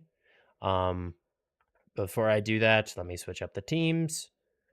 Team 2 should be 0 NRG shock. And then this one should be 2 with timeless. Okay, I will be back. We'll look at this map. There's still this one plus 2 more to go through, so we still have time. We still got a lot to go through. But I will be back shortly. BRB exclamation point smiley face. All right, I will return. Talk to you guys in a minute.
I've returned.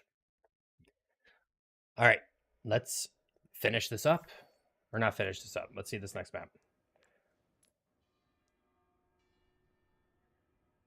All right. Very standard comp from these guys.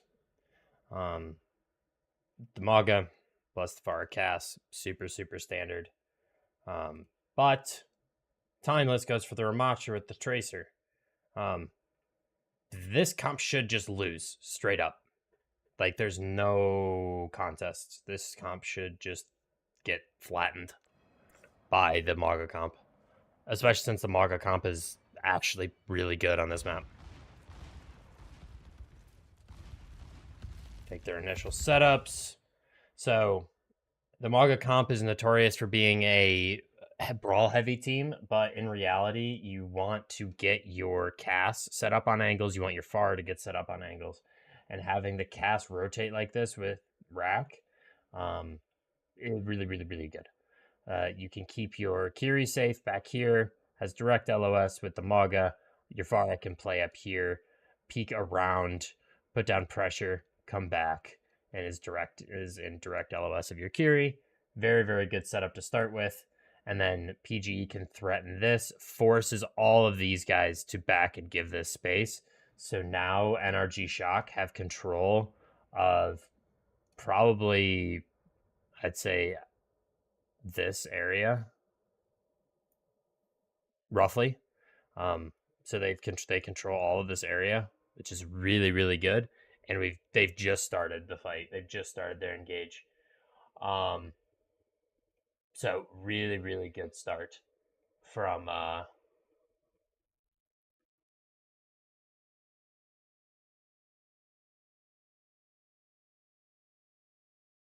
yeah, sorry. I just got a message from work.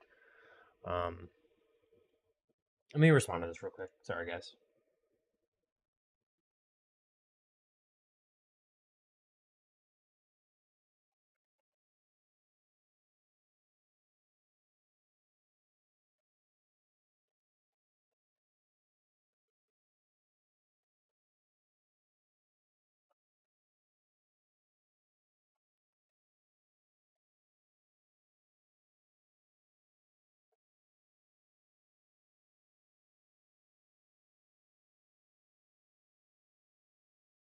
All right. Let's lock in. Force these guys to back off. So, yeah. How these guys ended up doing this is that half of, like, you've got these guys, this person and this person backed off this way. You had the BAP pencil jump up, which I don't think is bad. You want to take this high ground positions. But then you had your Cass and your BAP rotate over here. And, like, I think that the Cass is going to end up going up the stairs here. But, like, why not just rotate with your Ramatra? I don't know. Maybe it provides, maybe it's too juicy of a target then. Maybe you don't have the crossfire set up. But you don't have the crossfire set up when your cast is rotating, so you could still just inch on the Ramatra. I don't like this. Or this is Admiral. Admiral went up here. Never mind. BAP went over here. BAP did not pencil jump like this. I don't like how they split at the end of the day. I think that there needs to be a more cohesive idea of how they want to go about this. They should probably, I think that the cast just needs to rotate with the Ramatra and then take high ground, if that's what they want to go for. I think going back here and then rotating high ground is just like you're wasting too much time.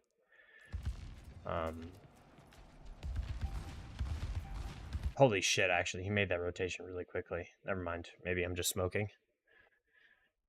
I thought, never mind. Disregard everything I just said. That was fine. That was totally fine. I thought Seeker would take significantly more time to get up onto the high ground. That's my bad.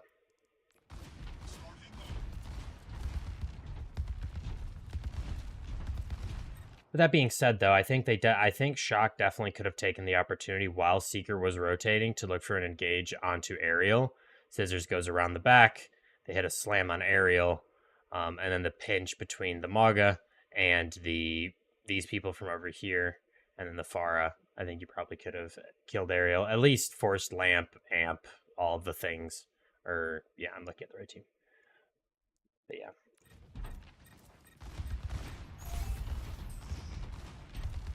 But now we've devolved into the classic push first fight of everyone standing still until someone dies. Really cool, really engaging. And we should take bets to see how long this goes. Poke out Ariel, but it doesn't matter. They're able to heal him up. Zera starts setting up on the flank, but is marked by Cal. Infected looks to swing, putting down pressure. Goes back around. As soon as it gets shot, has to be healed up. So what was the trigger here from Timeless? Was it just Scissors getting halved? I think that was their trigger, yeah. So they recognize that Scissors up here has to drop to get support, and because of that, they can guarantee that Scissors and Infected will be stacked, so they can look for a more aggressive engage here. It's an interesting trigger. Let's see if it works, because I think it could. Like if they're able to hit a slow here and catch these two people, and then they're able to kill Scissors or something, I think it's really, really good. But let's see. Infected LOSs. They're not able to catch Scissors with the slow. They pop E with the Maga. And then they Kitsune. Infected does a good job of saving Pin. Seeker Noons, though, drops from high ground. Not able to catch anyone. I think I've already reviewed this. I think I've already looked at this, if I remember correctly, because I remember that fight. We'll go through it anyway, fuck it.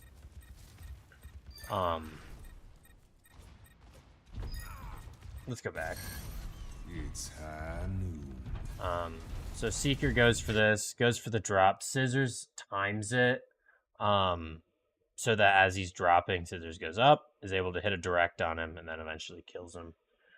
So, good from Scissors. And then, this slow is actually pretty decent to try and catch these guys. Infected is just inting to get it, or not inting, but the opposite. Charging out so that he can stay alive, which I think Infected is really, really good at that. Right, like recognizing, for one, saving his pin so he can do stuff like this, and for two, recognizing when he needs to get out. From everything that I've been watching, Infected is like really, really solid at that. Cal TPs. Does Rack die? No, Rack lives. Okay. And then good cleanup. I think this window... Let's go back and see when this window was popped. It's high noon. I don't know how I feel about this window. I don't like it. Like, as a gut reaction, I just don't like this. I don't like this window. Because one, only BAP can get benefit from it, and for two, like, these people have disengaged, so you don't... Like, if you're going to solo window yourself as BAP, you want to use it to support your team. Like, you want to be able to pocket your tank, keep them alive, keep everything going. But your tank's not really under pressure because the Maga's left.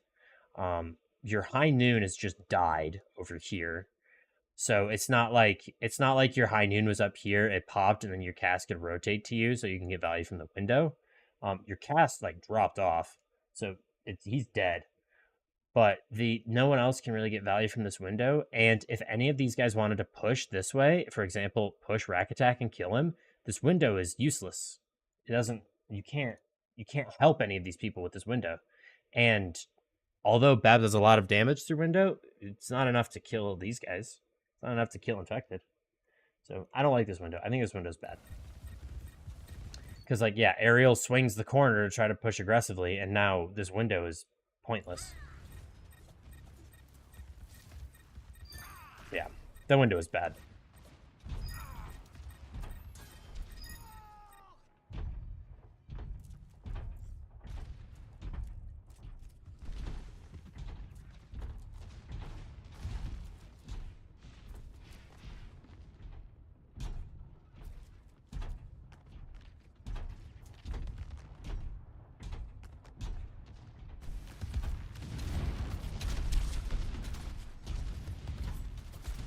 Oh yeah, this was the fight. So they've left Infected on point, which I think is objectively bad. Like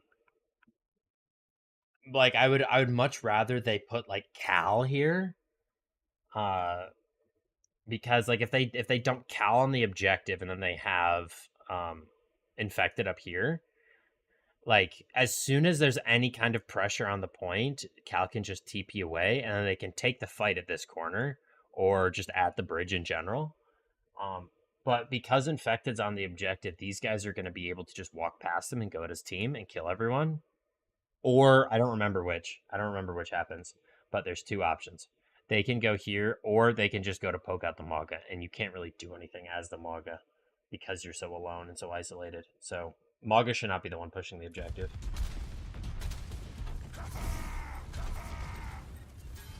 But yeah, Cal ends up having to drop. Rack Attack ends up having to drop. PGE uses the Noon. The Cage isn't great. But like they dumped so many fucking ults into this. Like I you should not have needed this many ults to try to do what you're doing. Are they able to kill Ariel? No, Infected goes down. How does Infected take so much damage?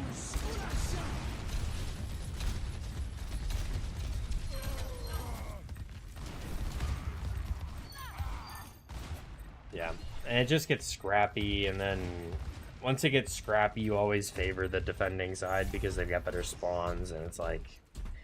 I think the original mistake was that Infected was on the objective, and then you go through there, and then it's like... You could have probably just caged barraged. You probably could have just used beat. Like, the ult usage there was not ideal.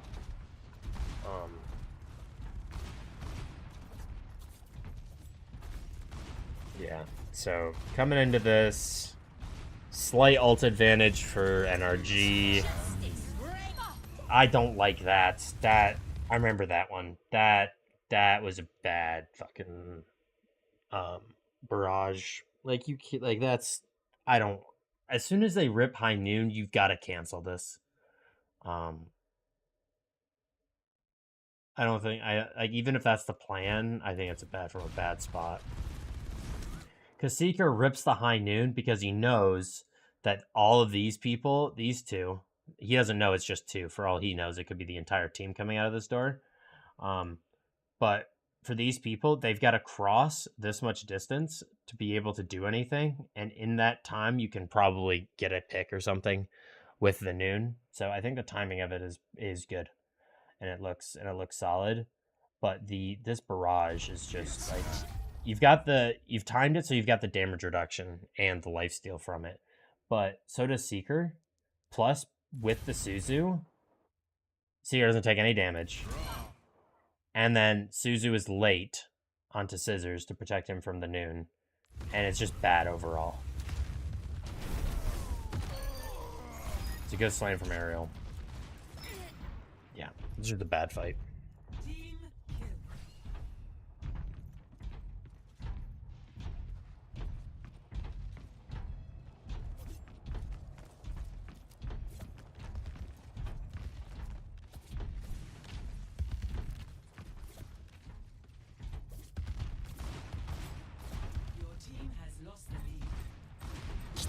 That's the point. They mirror rushes. Both good.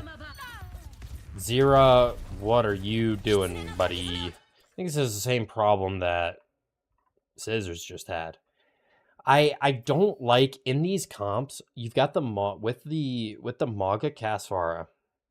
I think that using Barrage in any capacity where you're not supported by like a Sound Barrier or a Kiri Suzu or Maga Shout or Maga Cage, if you don't have some kind of supportive utility from one of these characters in combination with the Barrage, you're not going to get any kind of value from the Barrage, because it's like you're not able to live long enough. You're not able to actually do what you need to do.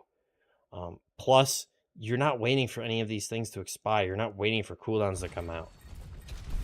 You go for the Barrage. They still have Suzu. Doesn't matter. And then you just die. Because, like, of course you do. Why not pause? Why not wait for a little bit? Why not wait until Ariel can hit a slam on someone? Why not come down here and solo barrage infected? Why not sit up here and solo barrage infected, so that way you are playing in cover and not in complete LOS of this entire team? You don't need to make a hero play with barrage. You just need to kill one person. If you can guarantee one kill with barrage and live, that is more value than anyone's gotten than normal people get on Pharah. Because normally whenever you barrage, you die. It's a suicide button. I don't think there's another ult in the game that you can so reliably die after using it. So doing at it from this position, especially when they're in a Kitsune, because the speed boost allows them to just split super easy and you can't actually kill anyone. You have to use barrage in a better capacity than this, because it's so strong and so reliable to be able to chunk down the tanks in this comp. I don't think you can get away with it. That was a weird slam from Infected. What was he trying to do? It's rotating. Probably just trying to get back to his team. I don't think it's needed, though. Not that it matters, unless he dies. Then it definitely matters. Nope, it's fine. Nope, totally fine. And they denied forward, which is good. So looking at the ults, Timeless has the cage, has the sound barrier. NRG has beat and noon. So it's all going to depend on whether or not PGE can get value with his noon, or Ariel can get value from the cage. Whichever one gets the more value here is going to win out. Or I think what's actually going to end up happening is NRG is going to play slow, play for cage, maybe play for barrage. If that's the case, then NRG are in a lot better position, because these people aren't close to anything else. They can't really play for anything else.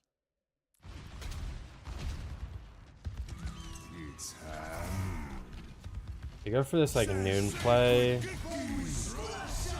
Sound barriers used at the same time. Are they able to live through the cage? Nope.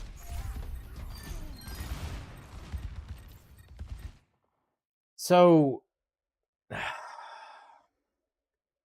I think there's one of two things that need to happen here. One, you need to be able to put pressure on point without using noon first. And then when they look to pressure the objective, then you pop noon. After that, it puts a lot more pressure on them, maybe forces out a defensive cage or something. But then once they've come to point, once you've popped noon, then you can look to go aggressive with it. And then if they cage you, because you've waited a bit longer, you've got something like Barrage more online. You've got something like Cage more online. You can play a bit slower for these other ults because you're trading 2 for 2. You have more of an advantage here. These teams are good enough where they should be able to track that they only have these two, and you know that you only have these two online. Just wait a bit longer, play a bit slower, get more ults online, guarantee the win.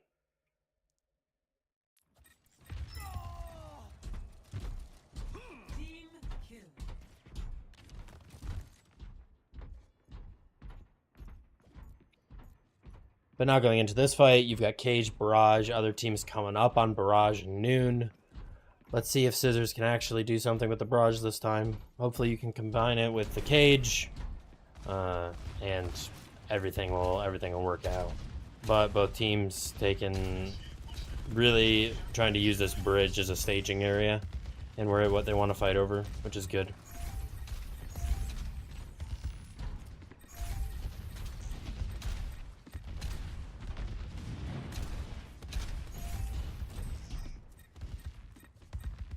Playing slow, jostling for position. Zero doesn't get caught, is able to go back over the high ground. They go for an engage. Yeah, I remember this one. This one was tough. So this kind of engage for one is super fucking telegraphed. So they've got a ton of time to react to it. So I don't like this to start with. But like in terms of options and what you can do, you might be able to play this corner more, like swing out, play this corner, and then drop cage. Maybe you're able to catch these guys. You don't necessarily have to try to int for them. But because you've inted for them, Ariel's able to turn around and hit a slam on your Maga, which is always like, you don't want that to be happening. In fact, honestly, Infected's lucky that he didn't get his cage canceled. But Scissors is just inside the cage. It's able to get shot by Seeker and by Zera and goes down. It's not able to get value after the Suzu comes out, which is just tragic.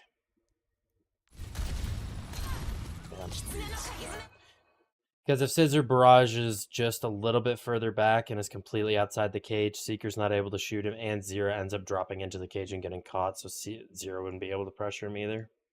So I think it's a slight positioning mistake from Scissors.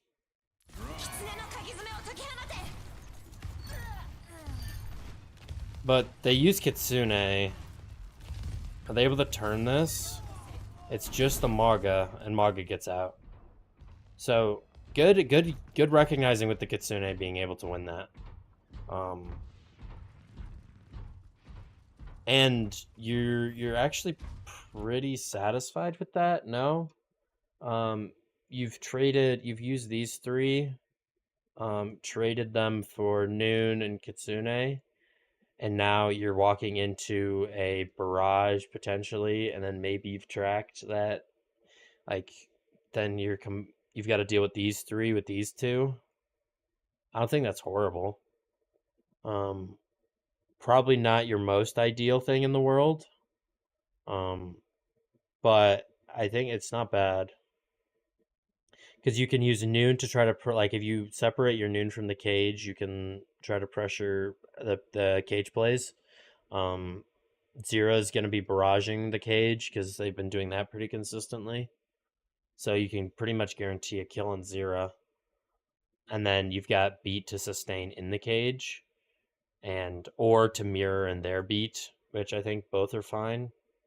So I think this like idea that they've got, where they use the cast and the beat to counteract the cage beat and stuff like that, and then they just match Kitsune's, and then they use barrage and cage in response to the high noon. They've basically just flip flopped it. Timeless have opted to go for Noon plus Kyrialt to beat this combination.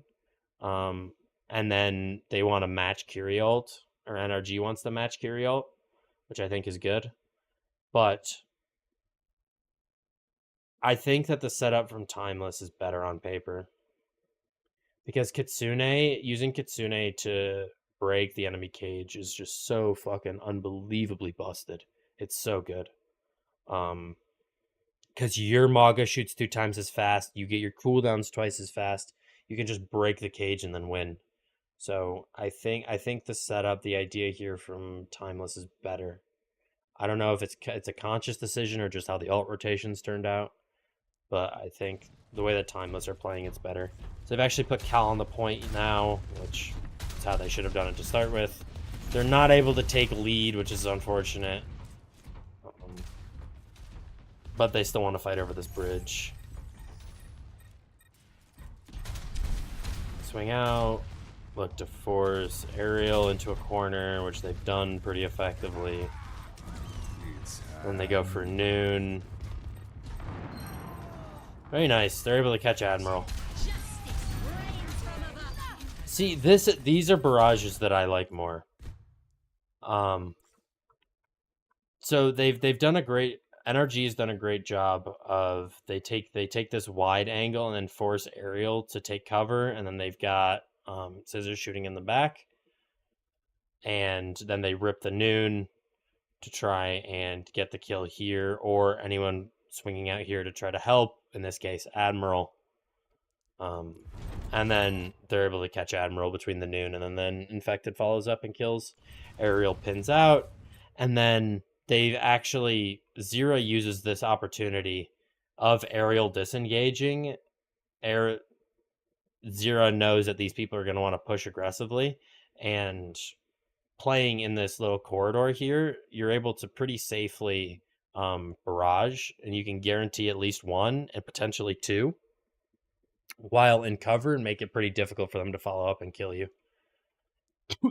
Excuse me.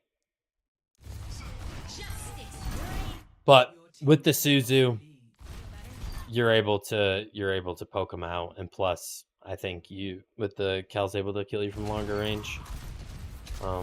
They're able to get forward spawn, infected goes down, but you don't really mind. You're able to kill the Curie. Good stuff, honestly, from both teams.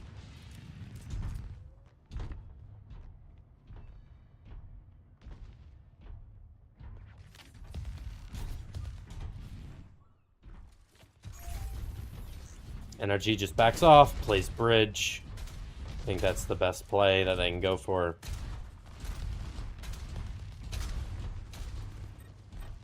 They want to play this Archer's choke.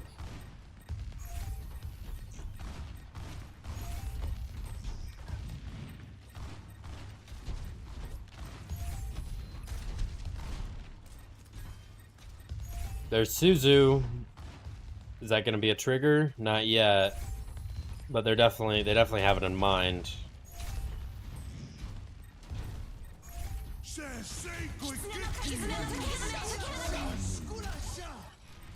Okay, everyone has mashed their Q key. Let's break this down in order. So Ariel's gonna pin in. Doesn't actually commit around the corner, which I think is good. Yeah, stops here. Because if he commits around the corner and slams here, he can get a lot of pressure in on him for multiple angles, and it's more difficult for their Kiriko to support it. So I think it's good that he stopped here, and he also guarantees the catch on infected. So drops the cage. Rack isn't actually caught by the cage to begin with, but they rip Kitsune to counter this, and then they also rip Sound Barrier. For one, I don't like the fact that they've instantly layered their support ults on top of each other. So I think that's bad for starters. I think defaulting to Kitsune to break cage is your best bet. And as soon as they've matched Kitsune, it should be a bit staggered. So the order of this should be cage, Kitsune, Kitsune, beat, beat. That's the order of how this should go. But instead, it's cage, beat Kitsune, Kitsune, high noon. And because of that, they're able to get more value from the high noon. You use Kitsune a bit earlier, and then you use beat a bit later because it takes longer for the noon to ramp up onto the beat HP, and you're able to hopefully break cage and then get more value from your Sound Barrier. And maybe if you mirror Kitsune's, so if both Kitsunes from both teams are layered on top of each other, you can try to bait them into using their beat sooner. And if you can use your beat later, you're better off because yours is later. You get more value from it. It lasts longer. But I don't like how they layered them on top of each other. There needs to be better communication of what they wanted to use into response to the cage. And I think it should default to Kitsune. Both teams use both ults, but they're able to break cage very effectively. How does Rack die? Is Rack doing something stupid? Is that a boop?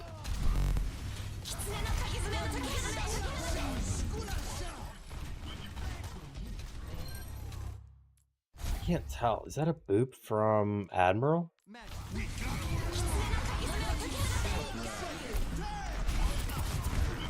Yeah, that's a really good boop from Admiral. I thought that Rack was feeding, but no. Admiral with a great boop to set this up and set the noon up to get kills. Very nice. It's able to get Rack. I'm surprised it doesn't kill PGE too. Or Scissors, rather.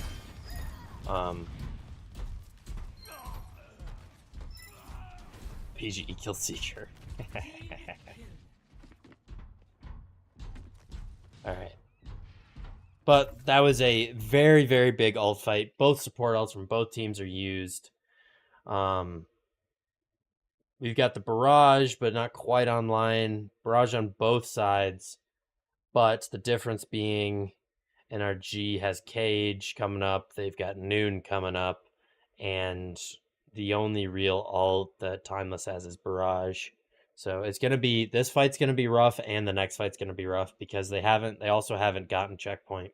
So they're gonna have to sit here and wait for butt scratch. So they can't take lead right away either. So it's gonna be tough. They have to back off and hold bridge. It's unfortunate.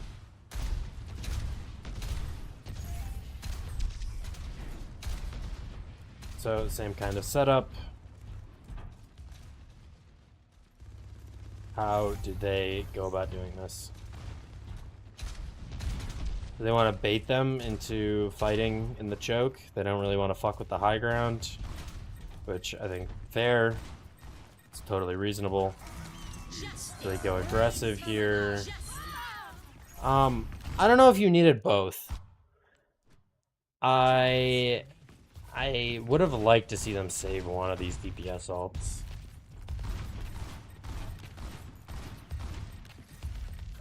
So as soon as they look to swing, they go for the shout.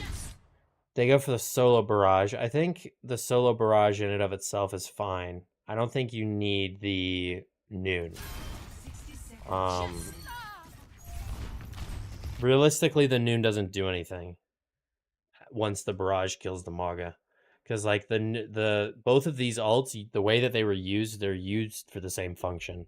And it was to like put this Maga into a bind that eventually kills him. The barrage is a lot quicker. The Noon is a bit slower, but both of them result in the same thing in that the Maga has to play this corner, potentially back up through here, or tries to pin out this way. Either way, I think the Noon kills him, and obviously the barrage kills him. So I think you only need one of these. I don't think you need both.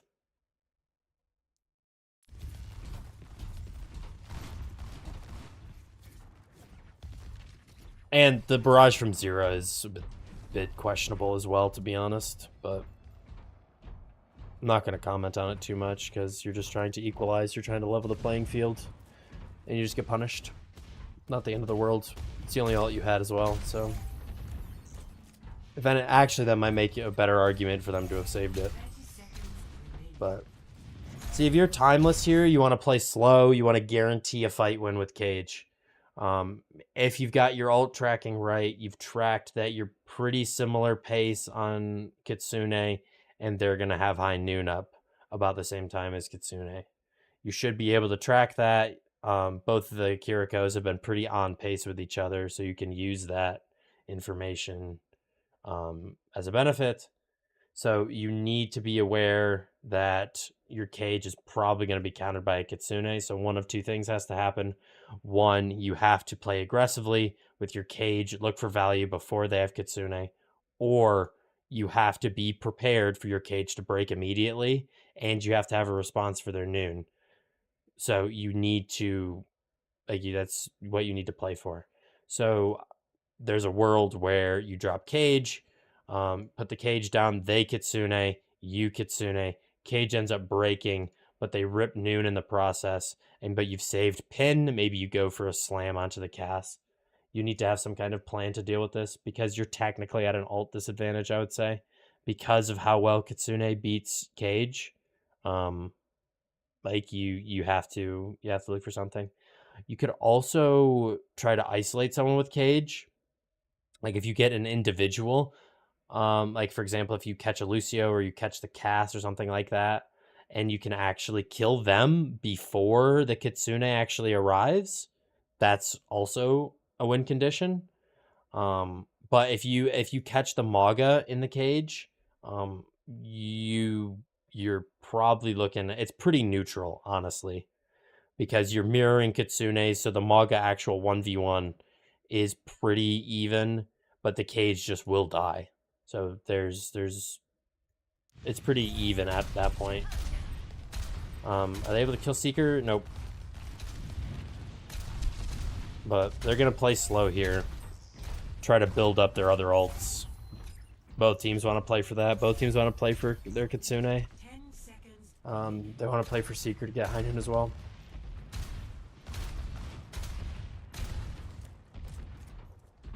So.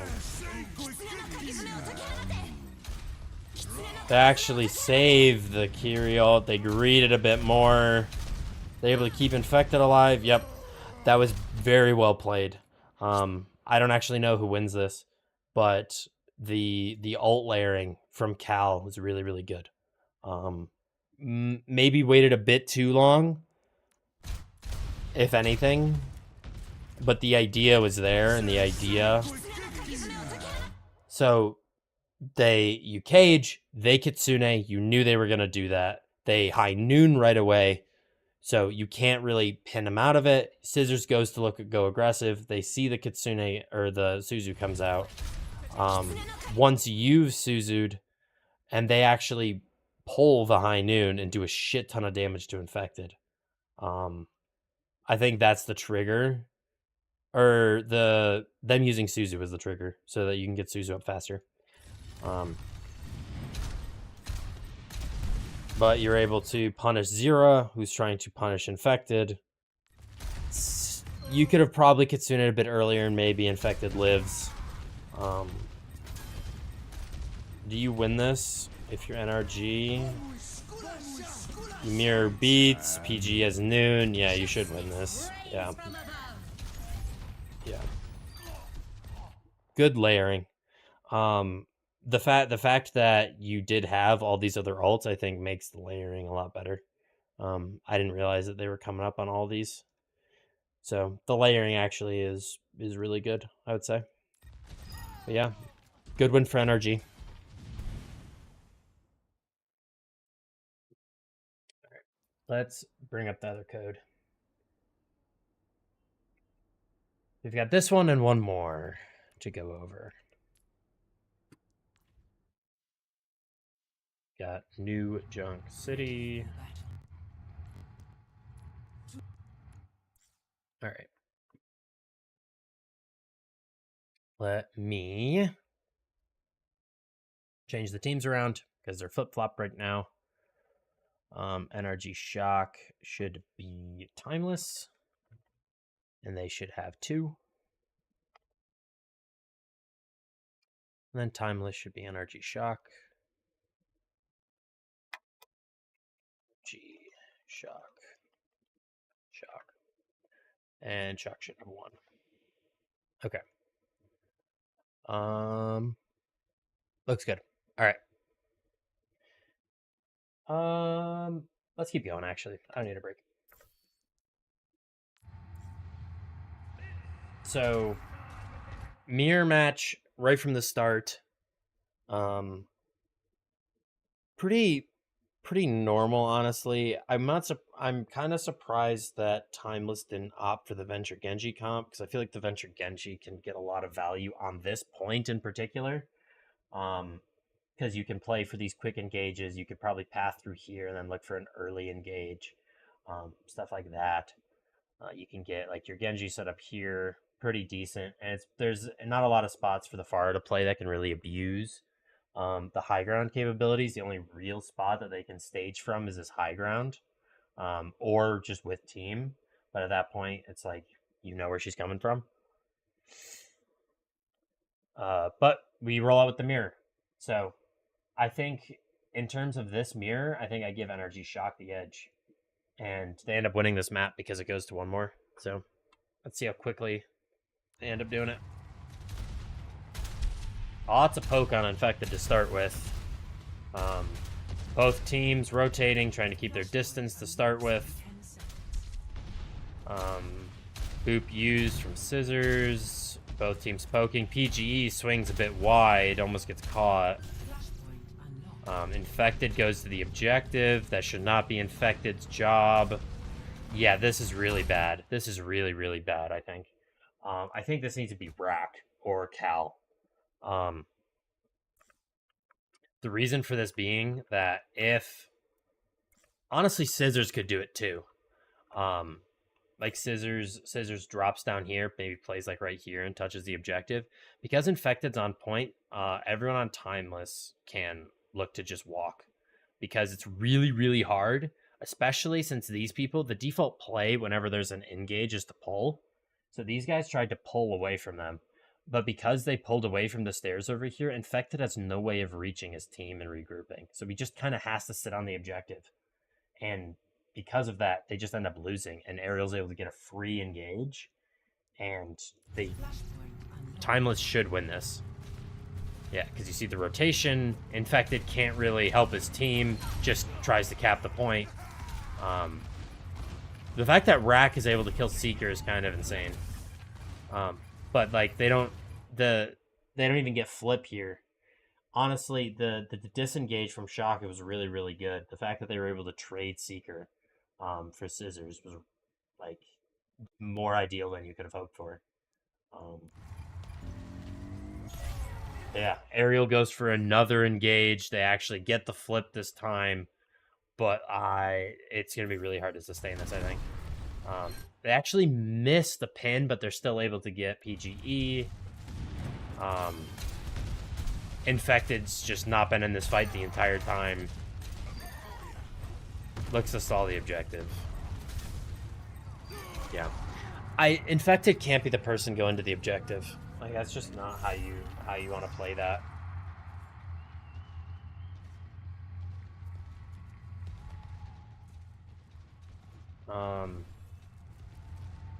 And because you had so many like longer engages, and because you were able to play so much more aggressively, Zero's actually built the ult.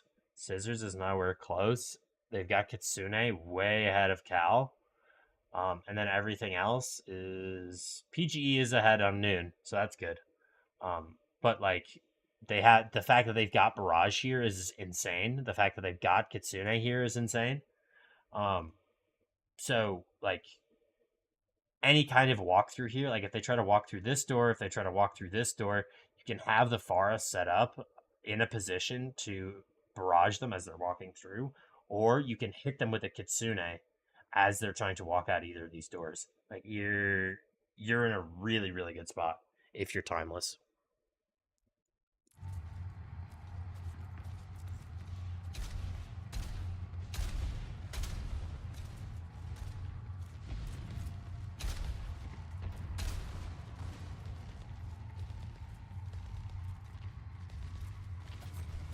Rotate right. Infected looks to meet with his team. Not able to punish any initial rotation. Both teams mirror Kitsune. Infected goes down. How does Infected go down? Oh, he just takes a couple directs and then gets shredded.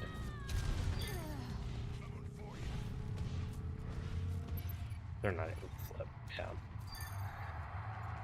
I think it comes down to ult advantage there. Like, realistically, also, you probably didn't need to use the cage, but I don't think that's necessarily a bad usage of cage. You're not assuming that Infected's going to go down that quickly. So the investment, I think, overall is fine.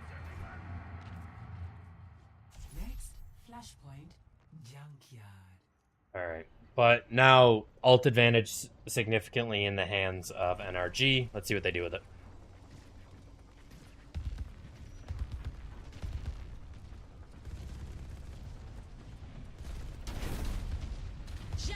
Timeless goes aggressive.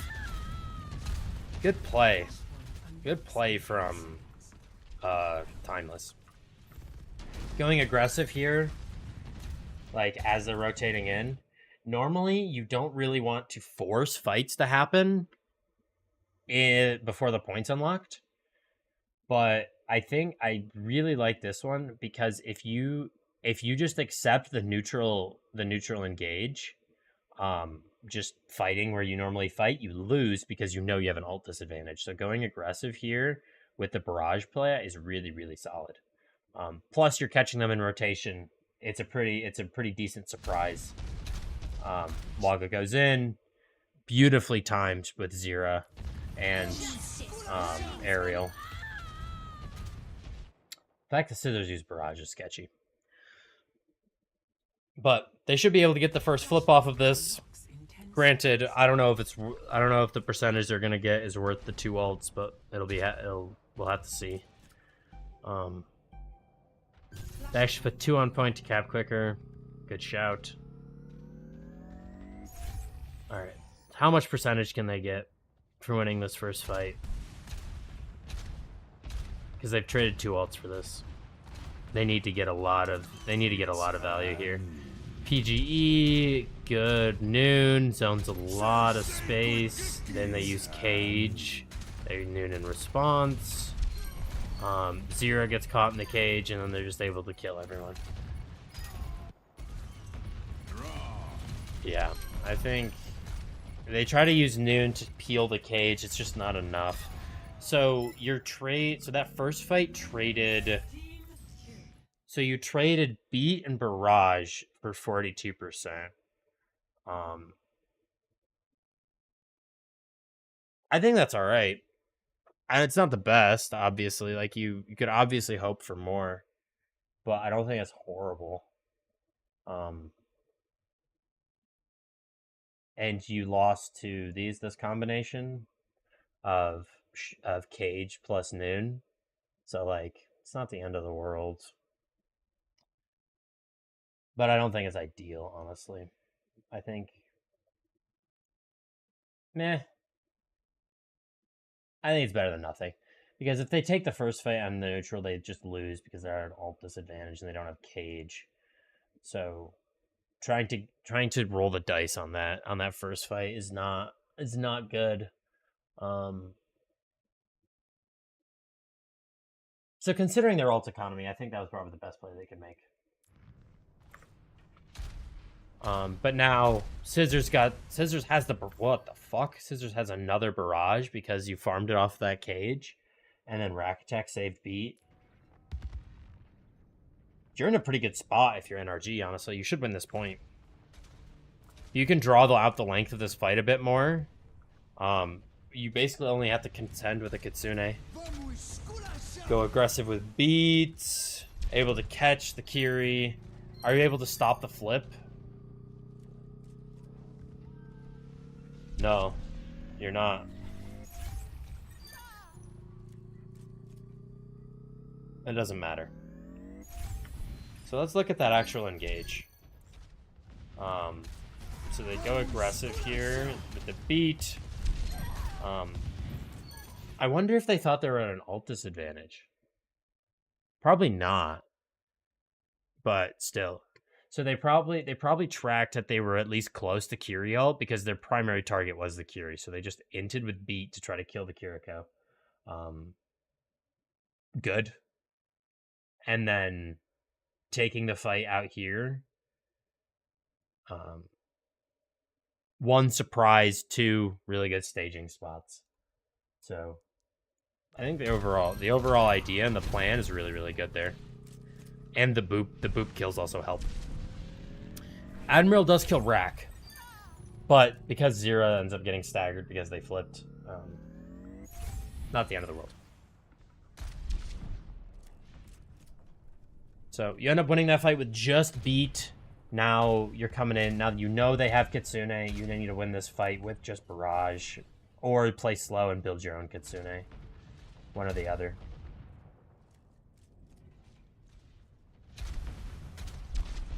Good rotation from Timeless. NRG tries to make this little cute play where they go around and try to catch your backline, but Timeless had already sent people this way, and then they already rotated through, so all of these people are already set up, and now NRG are kind of caught with their pants down. Oops. Still shit on the screen. My bad. Yeah. So they use Kitsune, you match. How does Infected get caught? What how does he take so much damage? Pins in. Ooh. Yeah, I don't think he can't slam like that. He gets caught on this edge right here. So, but I think that regardless, if he had like slammed right here or just stopped his pin on this corner here, that's a lot better because you're still able to contest the objective and you don't have this giant animation where you're just standing still and taking infinite damage.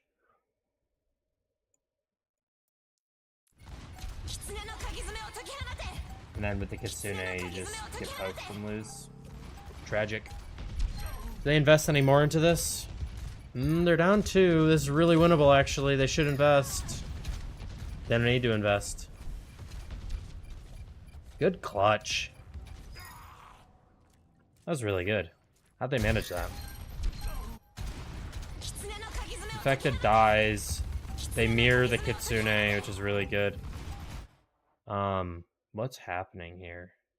So, Scissors has isolated Admiral. Really, really good. PGE has hit a good flashbang on Seeker. Prevents him from moving. Is able to do a shit ton of damage to him. Eventually kills him. And then Scissors kills Admiral. Aerial trait, PGE dies. Rack's able to live, able to kill Zira. Yeah, really good from NRG. Looks solid.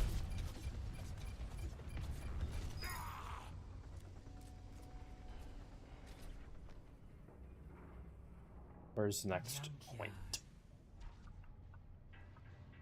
Next, flashpoint, the ducks.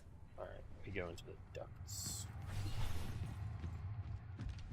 Fuck this point, by the way. This point fucking sucks. I hate it. Anyway. So they take NRG takes space first. Let's look at the ult economy. You've got double DPS ults, which is solid, but they're running into Cage Barrage plus Beat. Timeless definitely has the advantage, but if Rack can get his Beat online when they want to push with this, they definitely have some counterplay options. Between Noon and Barrage, they might be able to actually sustain and get kills through this. But I think these guys need to do something before Rack gets beat. Also, how the hell am I constantly selecting the highlighter? Flashpoint unlocks in 10 seconds. Alright. They go for the split push. They send the Pharah up here and everyone else through here. Pharah can get a good angle for Barrage.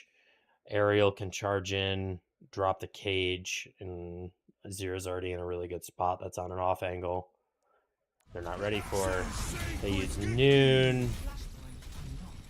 Ooh, that's a juicy Barrage. Good Suzu from Cal, but doesn't really matter. Yeah. It's really good timing from Timeless. They did it before Rack was able to get beat up.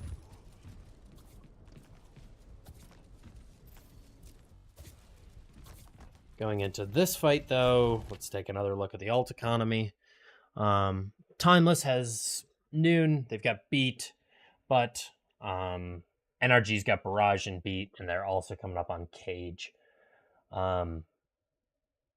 If Seeker's able to force out Rack's Beat without Admiral having to use Beat, that might end up winning them this point.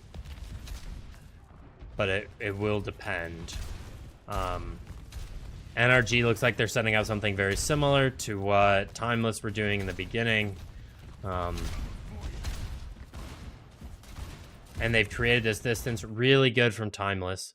So they've created this distance between them, making it so that all of these people, in order to do something to anyone over here, I'm changing colors. This map is so blue. They've created this distance between them.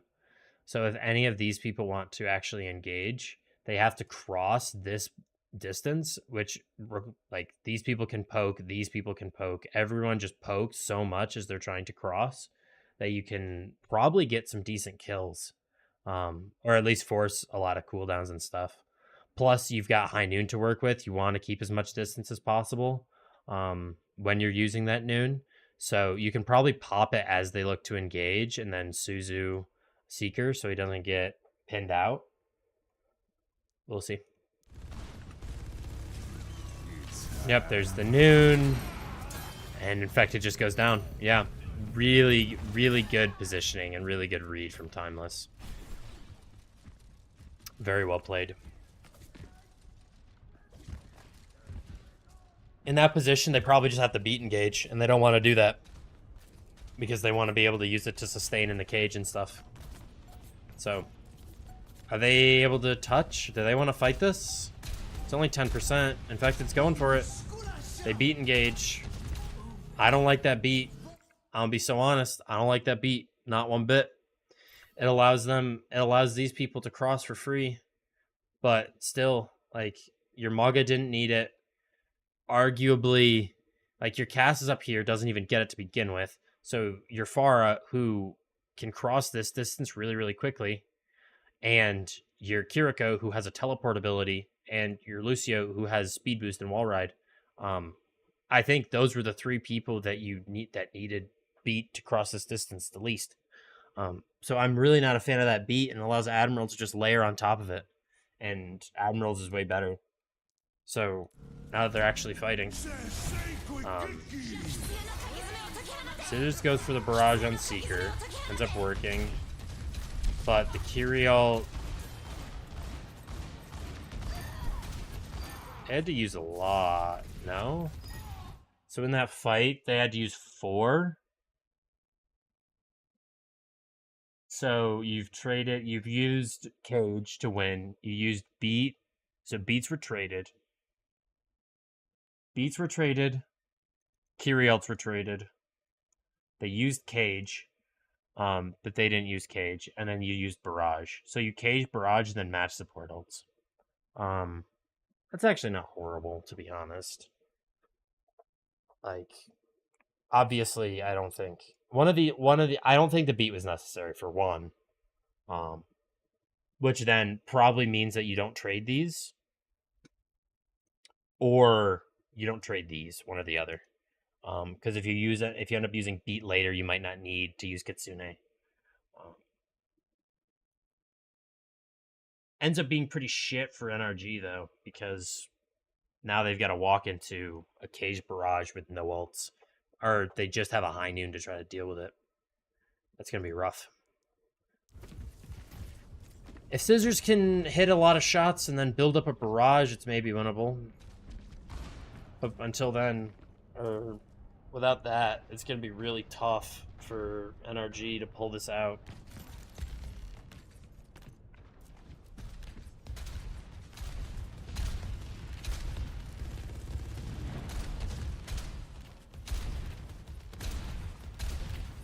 Are they going to give space?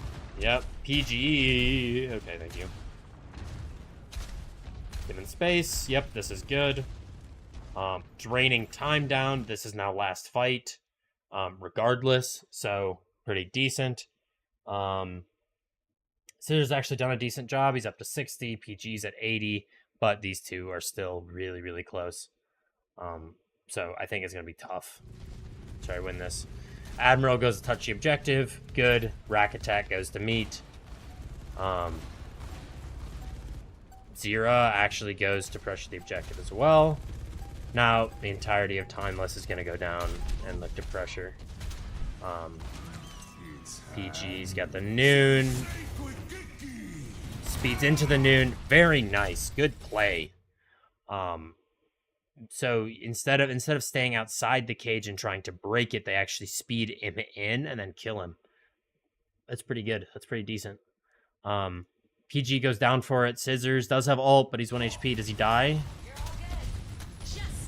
Good barrage. Good job playing your life. Are they able to clean this up? They should be able to. Yep.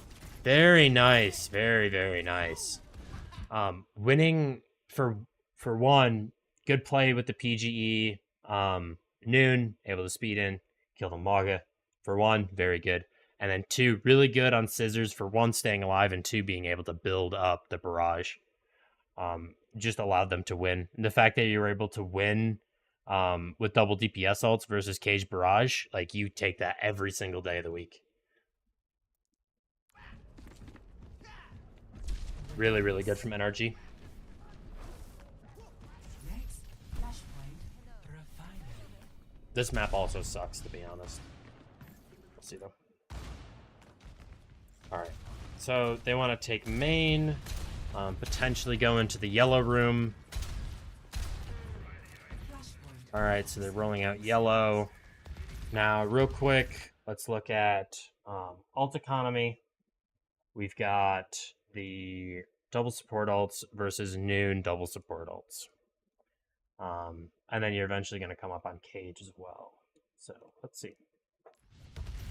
They're probably going to go for a noon play here, make some space. Yep, there we go. Ariel's already half HP. They force Suzu. Rack. What happened, buddy? Where's Rack?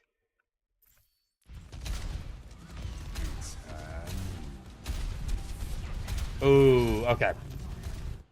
Second time I've harassed Rack Attack for dying to high noon, and that's the second time he's just been booped out of position. So, I need to put more respect on this guy. Or these guys need to stop being so good at booping people. Seeker kills 2. Infected's just looking to trade because he knows his fight's lost. Cal kills Seeker. Doesn't really matter though. Yeah, unfortunate.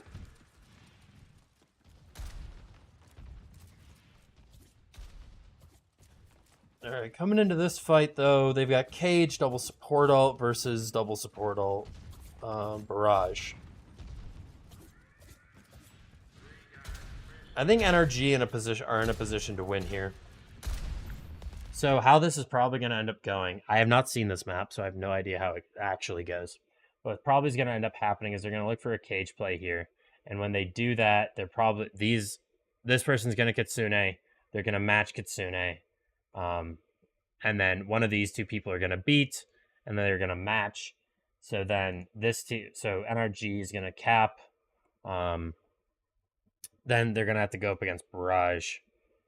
And I think once NRG caps, they're probably going to try to drain time as much as possible and make it as close to last fight as they can. And then by that time, Ariel's going to have Cage, and we're going to be in a situation very similar to Ducts, where they have double DPS ults, and they're going up against a Cage Barrage or something of the sort, or maybe a Cage Noon or something like that.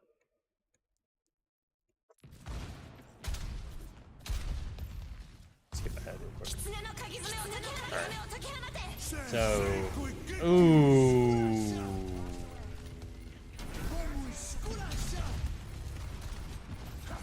It's a bit of a miscommunication here. Let's go back. So they both mirror Kitsune's to start with. Kitsune 1, Kitsune 2. Both of these are fine. This cage is super sketch. Don't know what the plan was here. Because you're definitely not catching this guy, and there's no one else that you can really be catching. Might just be defensive, but you're full HP, so I don't really know what the fuck that's about. So maybe it's like a fat finger or something. But we cage, doesn't catch anyone. After this cage comes out, the fact that Admiral uses beat is insane. Like, there's no reason for Admiral to use beat here. Which just gives NRG, like, that's the best case scenario for you. You play in the cage for a bit, wait for it to break. Infected actually looks to kite. Like, to kite out here. Why am I on lines? Infected looks to kite out here, but a Rack Attack beats in response. So, need a bit better communication between my Lucier and my tank player. Just to like combo that a bit better. Granted, Infected might have wanted to back up anyway because he was so low. So,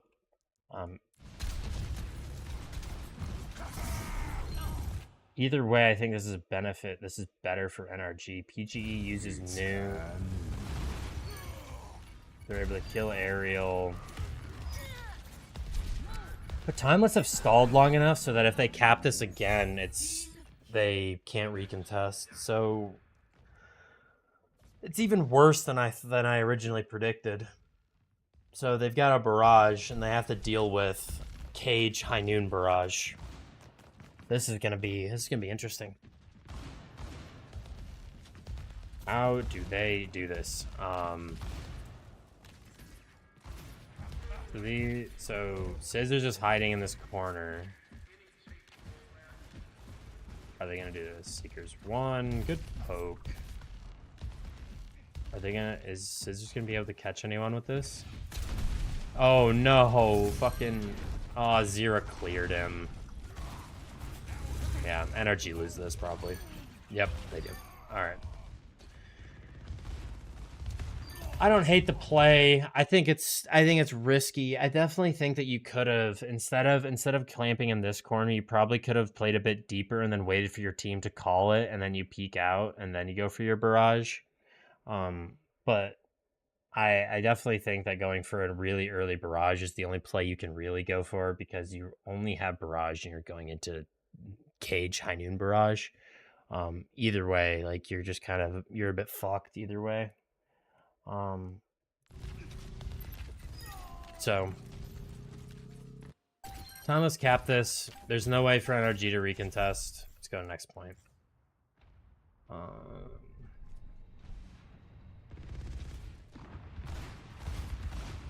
So NRG take point presence first. This is a bit weird to start with.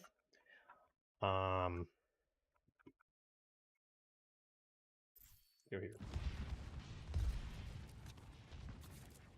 It really rotates right side while everyone on NRG tries to kill these people on the left. This is really, really split from Timeless. Seeker noons to try to catch people from behind. Cal TPs. So I think this is a bit of a toss from Timeless, honestly. For one, splitting like this is really, really rough.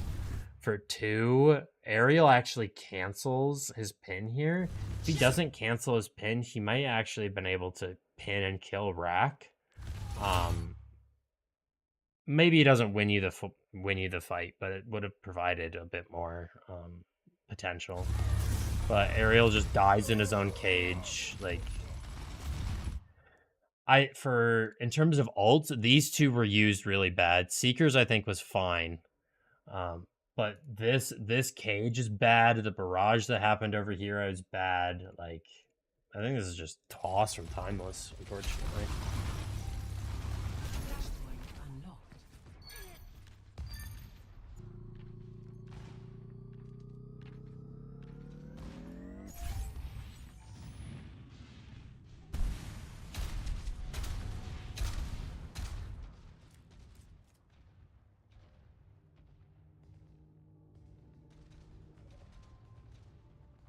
But now NRG are coming in with the biggest ult bank you could possibly ask for. Like, your Kitsune's a bit slow, but everything else is online, and all you have to deal with is double support ult. Definitely not complaining if you're NRG. And you already have point presence, so like this is a pretty gimme point, to be honest. They catch Ariel, they use beat, Kitsune, able to kill Ariel through it. So yeah, even through double support ult, they're not able to keep Ariel alive. So the default play here that they're going for is they're Kitsuneing the cage very deep. Like, that's just what they go for. I think that's totally fine. They use the sound barrier on top of it. I don't like it to be like, I don't like layering support ults normally, but against the barrage, it's kind of the only play that you can go for.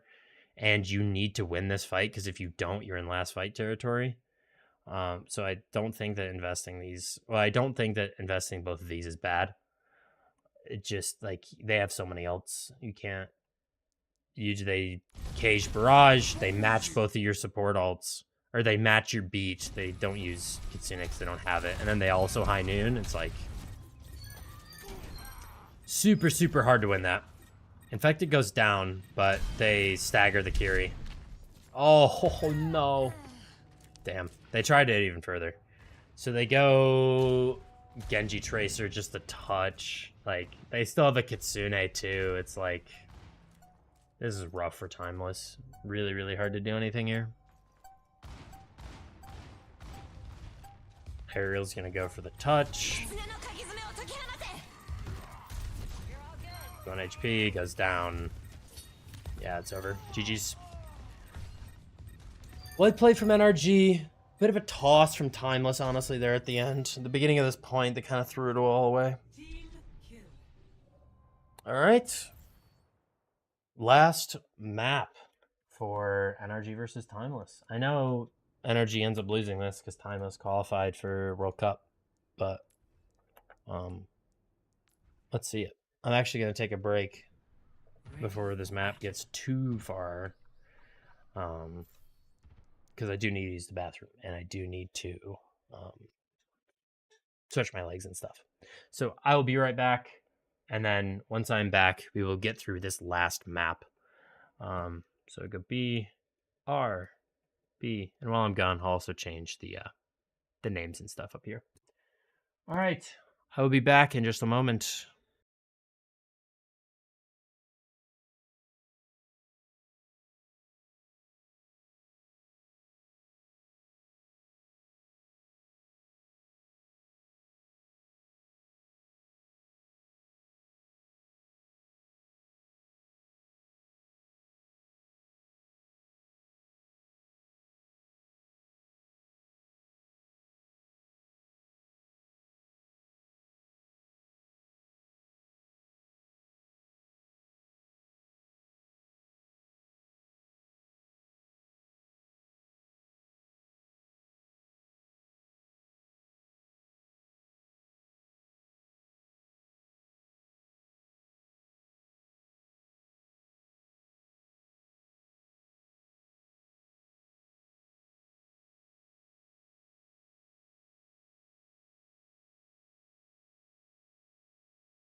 Hello, I've returned.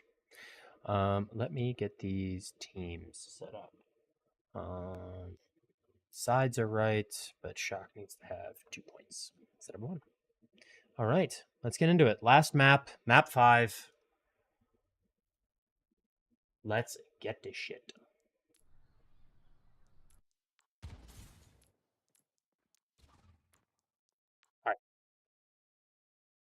All right. Rolling out with the Ramatra. Both teams rolling out with the Ramatra. NRG going with Tracer Widow with Bat Brig, and then Timeless rolling out with Farah Ash. 2 very, very different looks. It'd be interesting to see how these interact with each other.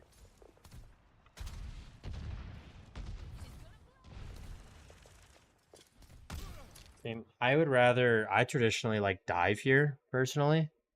I I think they can work really, really well. Interesting that the Mog is or the Ramatra is the choice.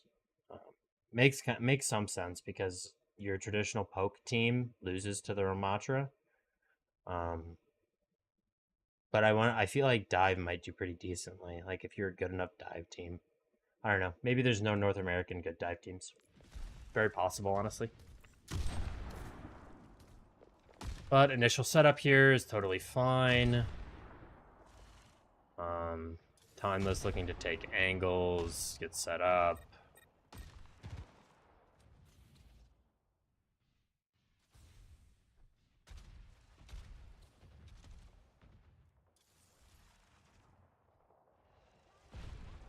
They take high ground. Look to fight over this. Pretty good. A nice shot from PGE.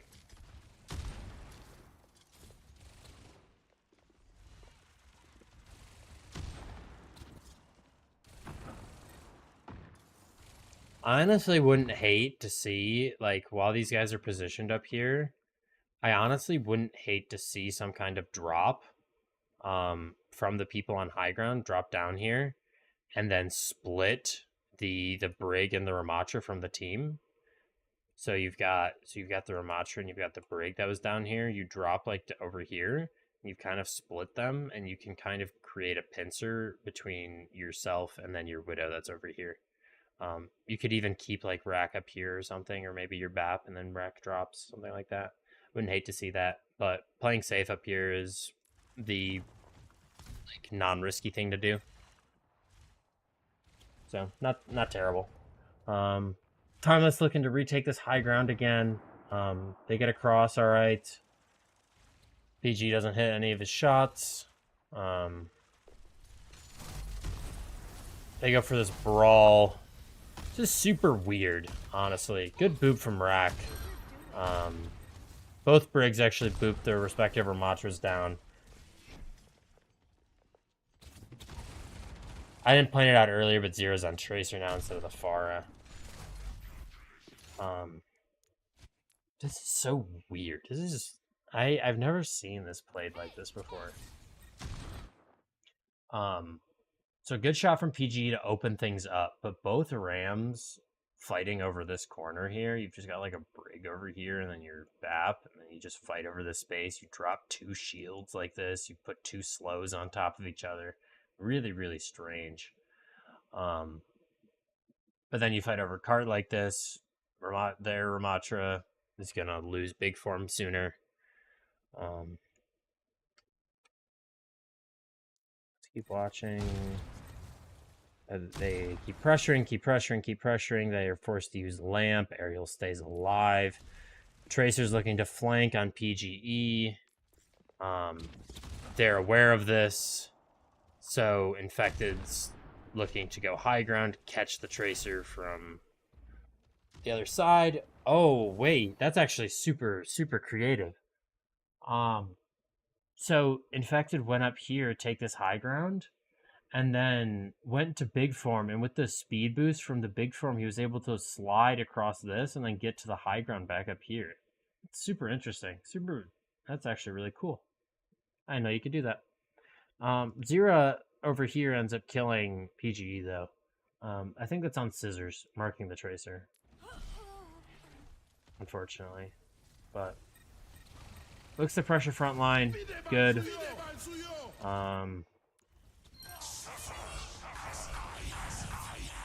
Both teams mirror, both all the ults. Rack uses Rally. They're able to kill Admiral. Scissors kills 2. Goes back to marking Tracer. So in terms of ult trades, the way we're looking at it is you forced Seeker onto Cass, which you'll take because it loses all of his ult charge. And then you've traded Ramatra ults. I'll just cross them off like this. You've traded Windows. Scissors ends up using Pulse Bomb. Zera has not. And then Rack ends up using Rally, which Admiral has not. So you're walking in with this fight. You've only got sights, and you've got to deal with a Pulse Bomb, and you've got to deal with a Rally. So alt advantage very firmly in the hands of Timeless, but we'll see how NRG reacts to it.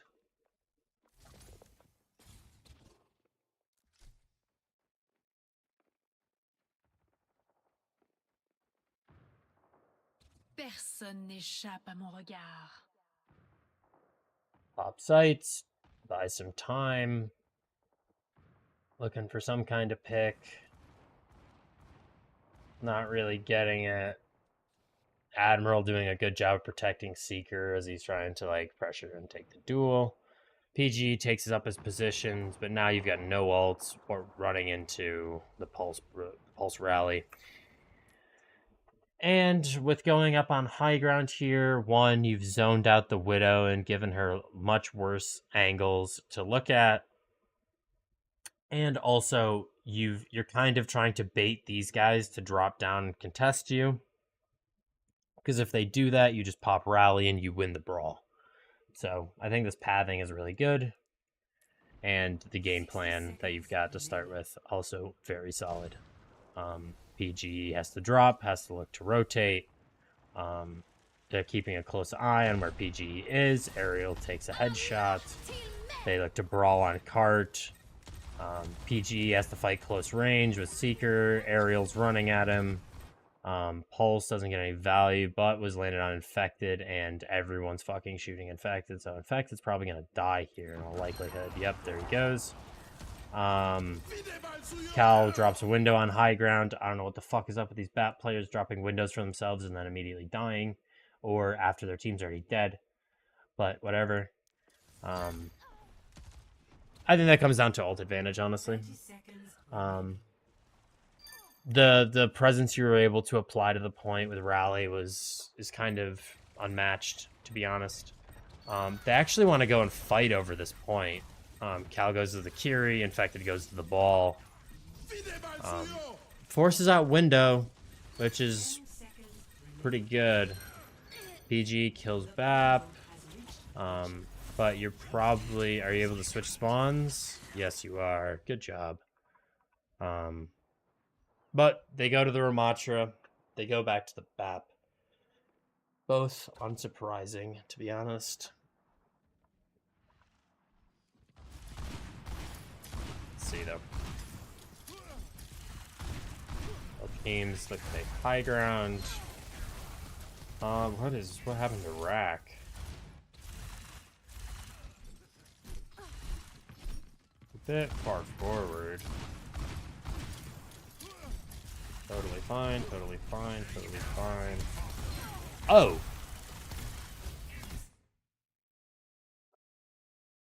Was that Rack's fault?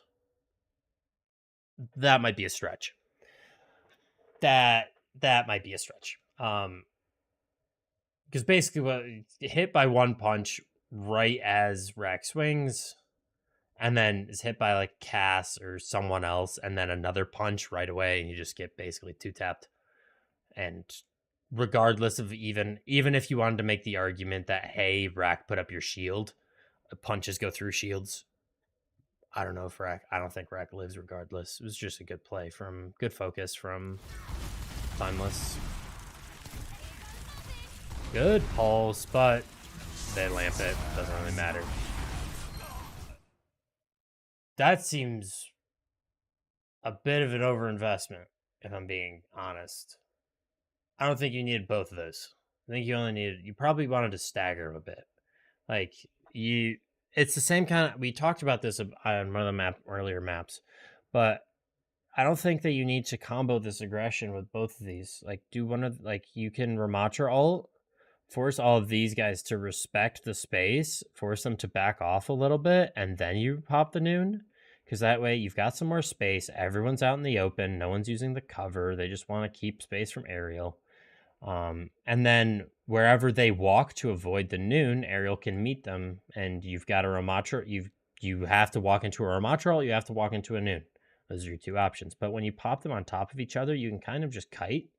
And you can kite both of them at the same time, which is not ideal. And you won't want them to be able to catch people. And also, I would love to have seen like a slowdown here to try to catch people.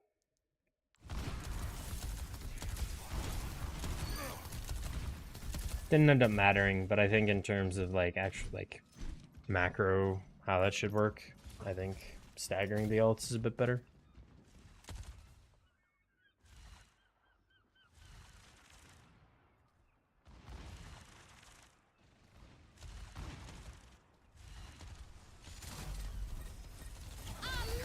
So aggressive here, mirrored rallies, both teams bash, they block pulse. Infected, both Briggs go down. Scissors has to 1v1 Aerial. Who wins it? Oh, Rack rolls out. No, no, no. Oh.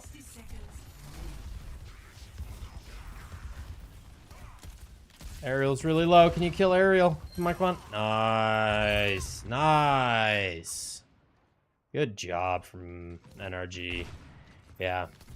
You would have been really salty if you lost that, especially with your ult bank. Now you should be able to hold this pretty well. With PG set up on the high ground, between all the ults you've got, you should be able to hold this.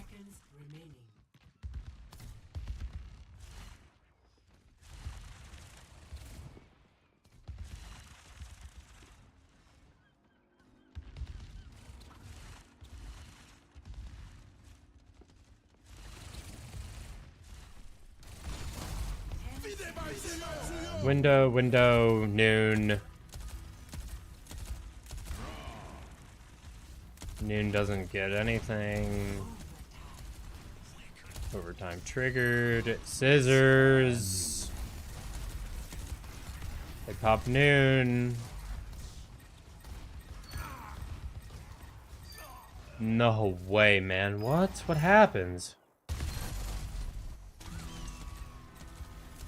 So the noon doesn't get anything. I don't like this window, to be honest.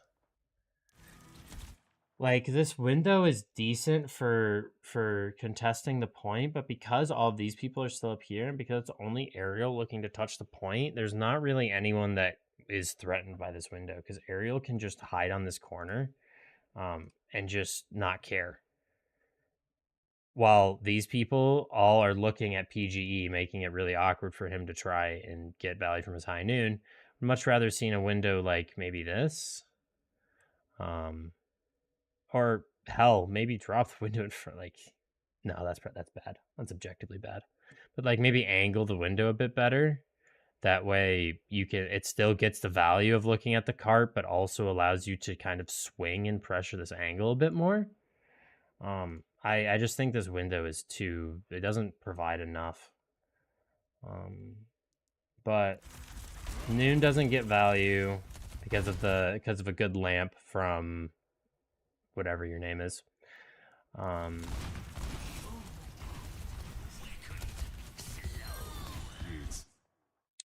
What happened to Scissors? Watch from his POV.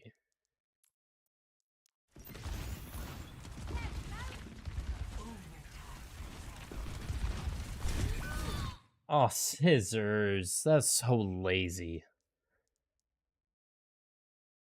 Come on, man. That was really lazy from Scissors.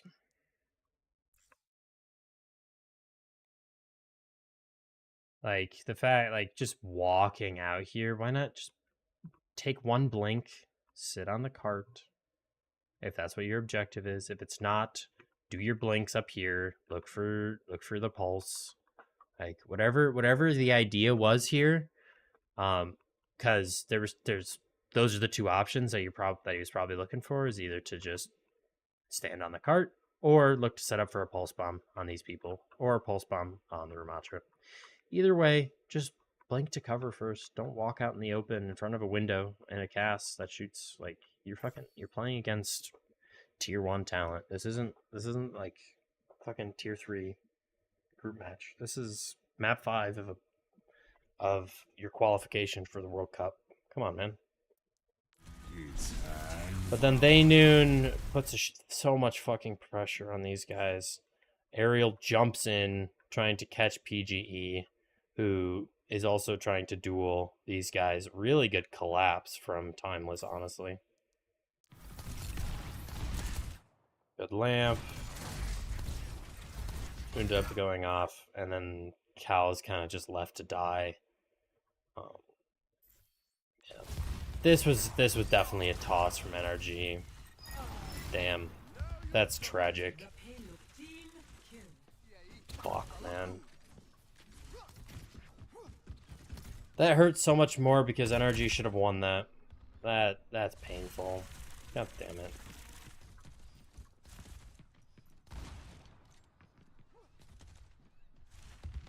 Whoever was saying this was a toilet bowl is just straight up wrong, by the way. I don't know. I think it was Albert. Because Admiral. Good engage. Very clean. Does anyone else have to die?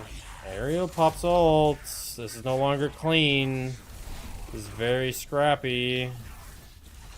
Able to kill Ariel. Infected goes down. Oh, the pulse doesn't do anything. No way. Go back and actually take a look at this engage. So they shield, speed boost, slow, really good slow. It's able to catch 2, then the lamp, able to catch 3. What happens to backline? Why does the backline explode?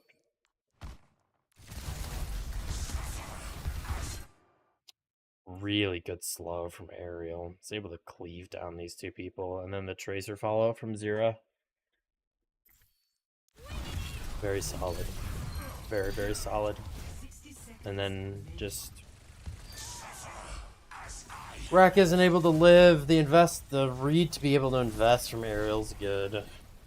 Are they gonna full cap this? Don't tell me that they full cap this. That would be so unbelievably tragic.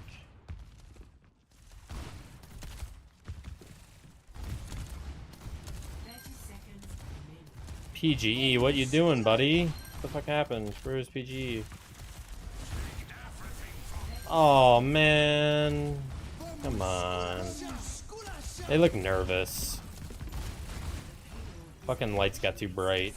God damn it, they're just making individual mistakes. Damn, they full cap this. Or no, wait, Ariel died. They're able to live through. Hey, hey, hey, yo! Oh, wait, they got 2. PGE dies. It's Admiral and Rack. Rack and Infected. Rack tech goes down. Can Infected live through this? Cal's there now. Admiral's half. Good slow. Early on point. Keep Cal alive. Oh no, Scissors hacked. Scissors goes down. Cal's 1 HP. Is able to live through this. PG dies to Seeker on Sombra. Are they able to do anything here? Infected? No way, man. Scissors on the Venture, coming back. Explodes out. And beat. So solidify it. Damn, man.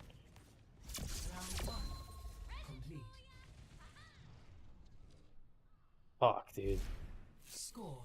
NRG had so many opportunities to take that, honestly. Like, there was definitely some opportunities there for Timeless to win. Or not Timeless, NRG. It's unfortunate they got fucked like that. Alright. Let me respond to some work stuff.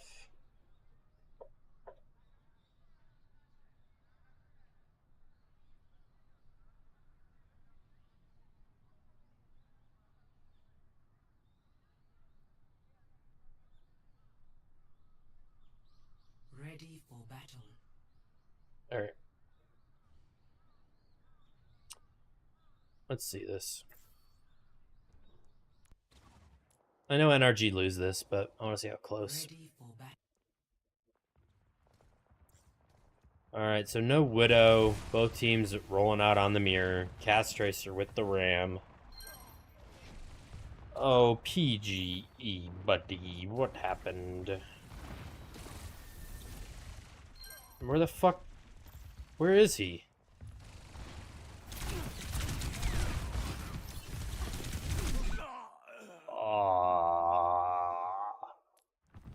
They're boomed. It's over.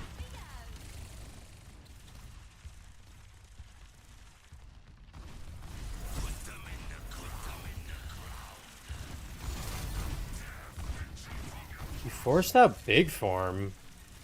That's kind of big. God damn it. Fuck. Are they gonna fight over this high ground like Timeless did? They probably should, because they can just contest from high ground. Yep, there they go. Both teams now on Lucio instead of the Brig. Interesting. So I think they both read that neither of them want to play dive. Infected gets booped off. Rack tries to do the same thing, but gets caught in the slow. They're able to disengage pretty well. Is Cal able to live? Nope. Infected just getting card pressure, getting out, living. To a reset for NRG.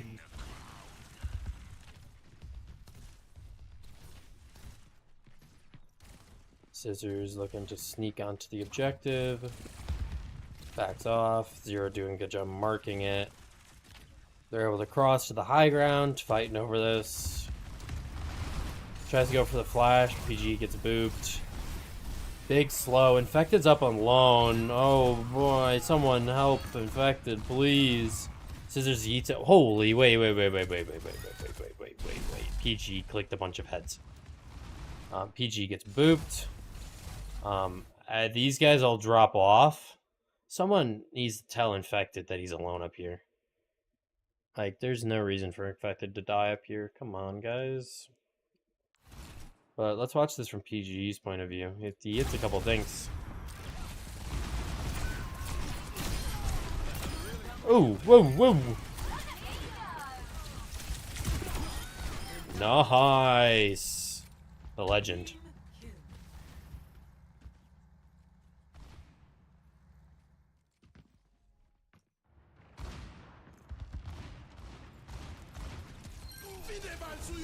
Nice pick from Seeker. Alright, PG's locking in.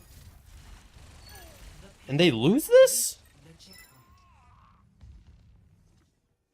They've got 4 minutes going into second point. How do they lose this?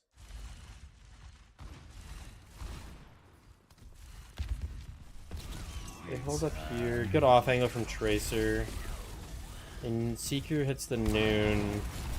No one's caught by it. Scissors takes high ground. Both teams mirror Matra all. They beat. Mirror beat. Now they noon. They go aggressive with it. Dodges pulse. Able to catch Seeker. Rack goes down. Cal goes down. How does Rack die? Rack attack up to. Take damage from that. Takes half his HP. Zero just 2 clips him. And they go aggressive on Cal. Damn. Zero hard, like, low-key carried that. PG touching the objective. Should just die. Yeah. Holy. Fucking PGE hitting the doinks. But yeah. It's unfortunate. Zero hit a lot of shots there. Did a lot to swing that in Timeless's favor.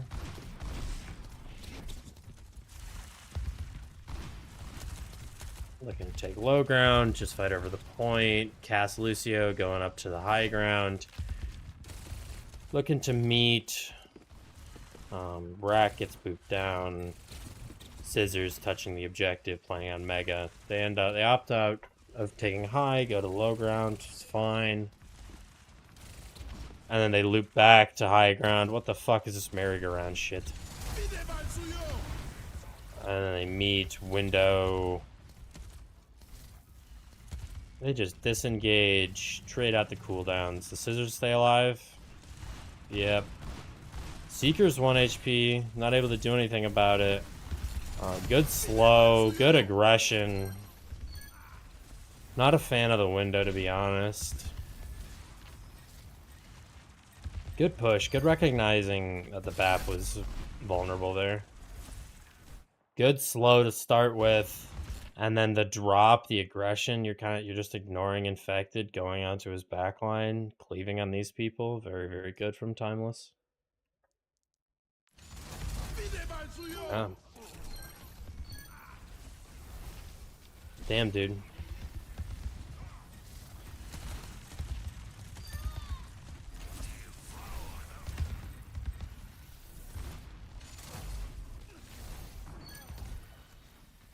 Infected trying to get out. Infected? Does he live here? He does. Okay, never mind. I was gonna say Infected should probably just jump off the map. But if he lives... Hey, if it works, it works.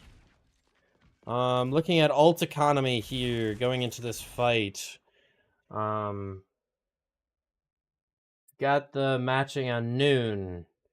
Scissors does have a pulse bomb. They do have a mirror of Ramatra ults. They're pretty similar on beat charge. They're pretty similar on BAP in that it's not going to be a factor this fight.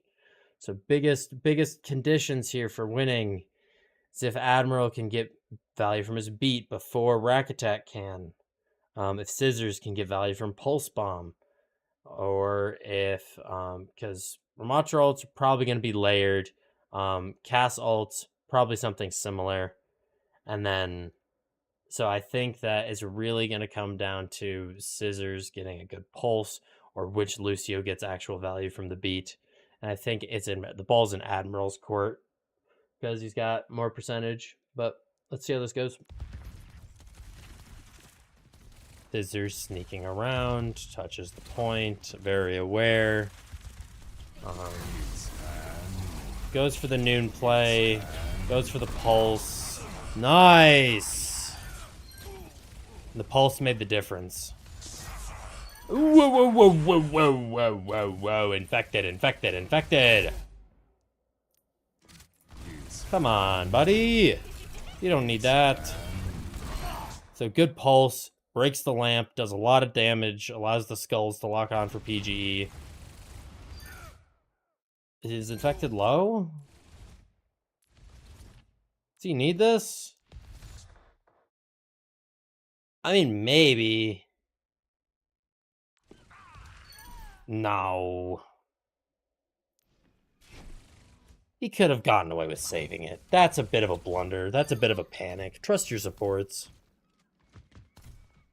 You're in this kind of situation, you need to be able to live that. Good retake. Going the Venture, going the Diva, beating to come back in. They sound barrier in return. Window onto the objective. Diva's actually pretty fucking annoying on this retake. Ooh, Seekers 1. Are they able to kill? Yeah, they are. So they traded both support ults for this. Not bad. Ariel's gonna have to go back to Ram, probably. Yeah, Ariel's back to Ram. Now let's look at ult economy. I know they lose this, but I still like to talk about it.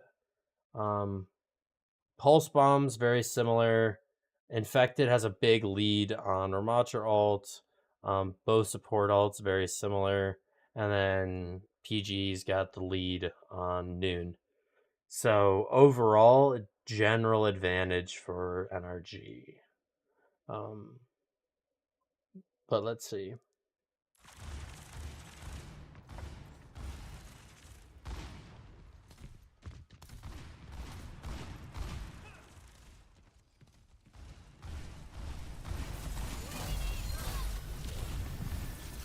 Nice from PG. Nice from PGE. PGE. America's hit scan. Look at this. Oh. Whoa. Whoa. The prediction flashbang too. Whoa. Rolled. Rolled and smoked. Very good from PG. Good shots. 0 goes to the May as a stall on this last point, on this last part of the objective. Very, very strong. Actually, they're going the Maga. That's even smarter, honestly. You go the Genji to combine with the lifesteal and stuff. And you can go aggressive on the Cass and with the Cass and the Ramatra with the Maga. Very smart. Good switches. Because you know you're at an ult disadvantage. The payload Damn, this has become... those swaps make this way more awkward to try and do anything with. Goes for the pin. How does that cancel? Hold up.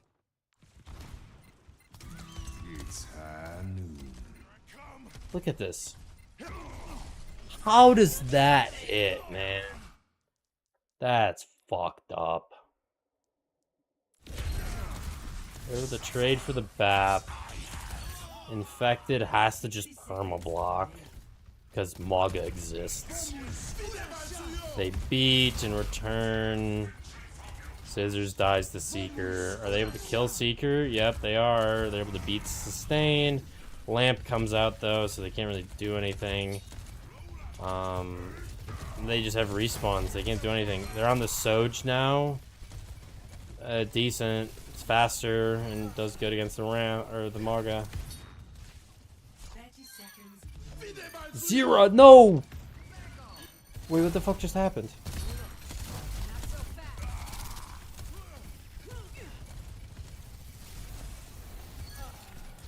Vector gets 2. Bastion comes out. Oh no. Oh no. Zero dies, but the damage is done. I don't think there's no way they can win this. With the Diva in the window? No way.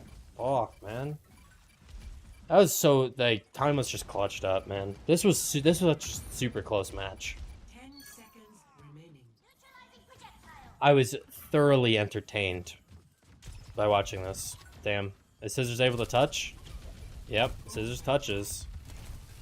In fact, it goes ball, but like it's like Rack's probably gonna die here. Good lamp. PG has to slide in. Blade comes out. Are they able to kill anyone? They're able to run down PGE. Zero dies. They able to kill anyone else? No, Rack dies. Trades for the BAP. Scissors doing his best to deadlift NRG to another win. But it's just not enough. There's too much HP to work through. Dude, Scissors is an insane talent. That guy is nuts. God damn, man. Such a good player. But with that, I am going to call it. Timeless takes the dub 3-2. Very entertaining match, though. I will be back at some point this week. If you guys are watching or have been watching or are watching in the future, I appreciate you. And if you can, drop like, follow, subscribe, whatever. It really helps. But until next time, I will talk to you all later. Peace out.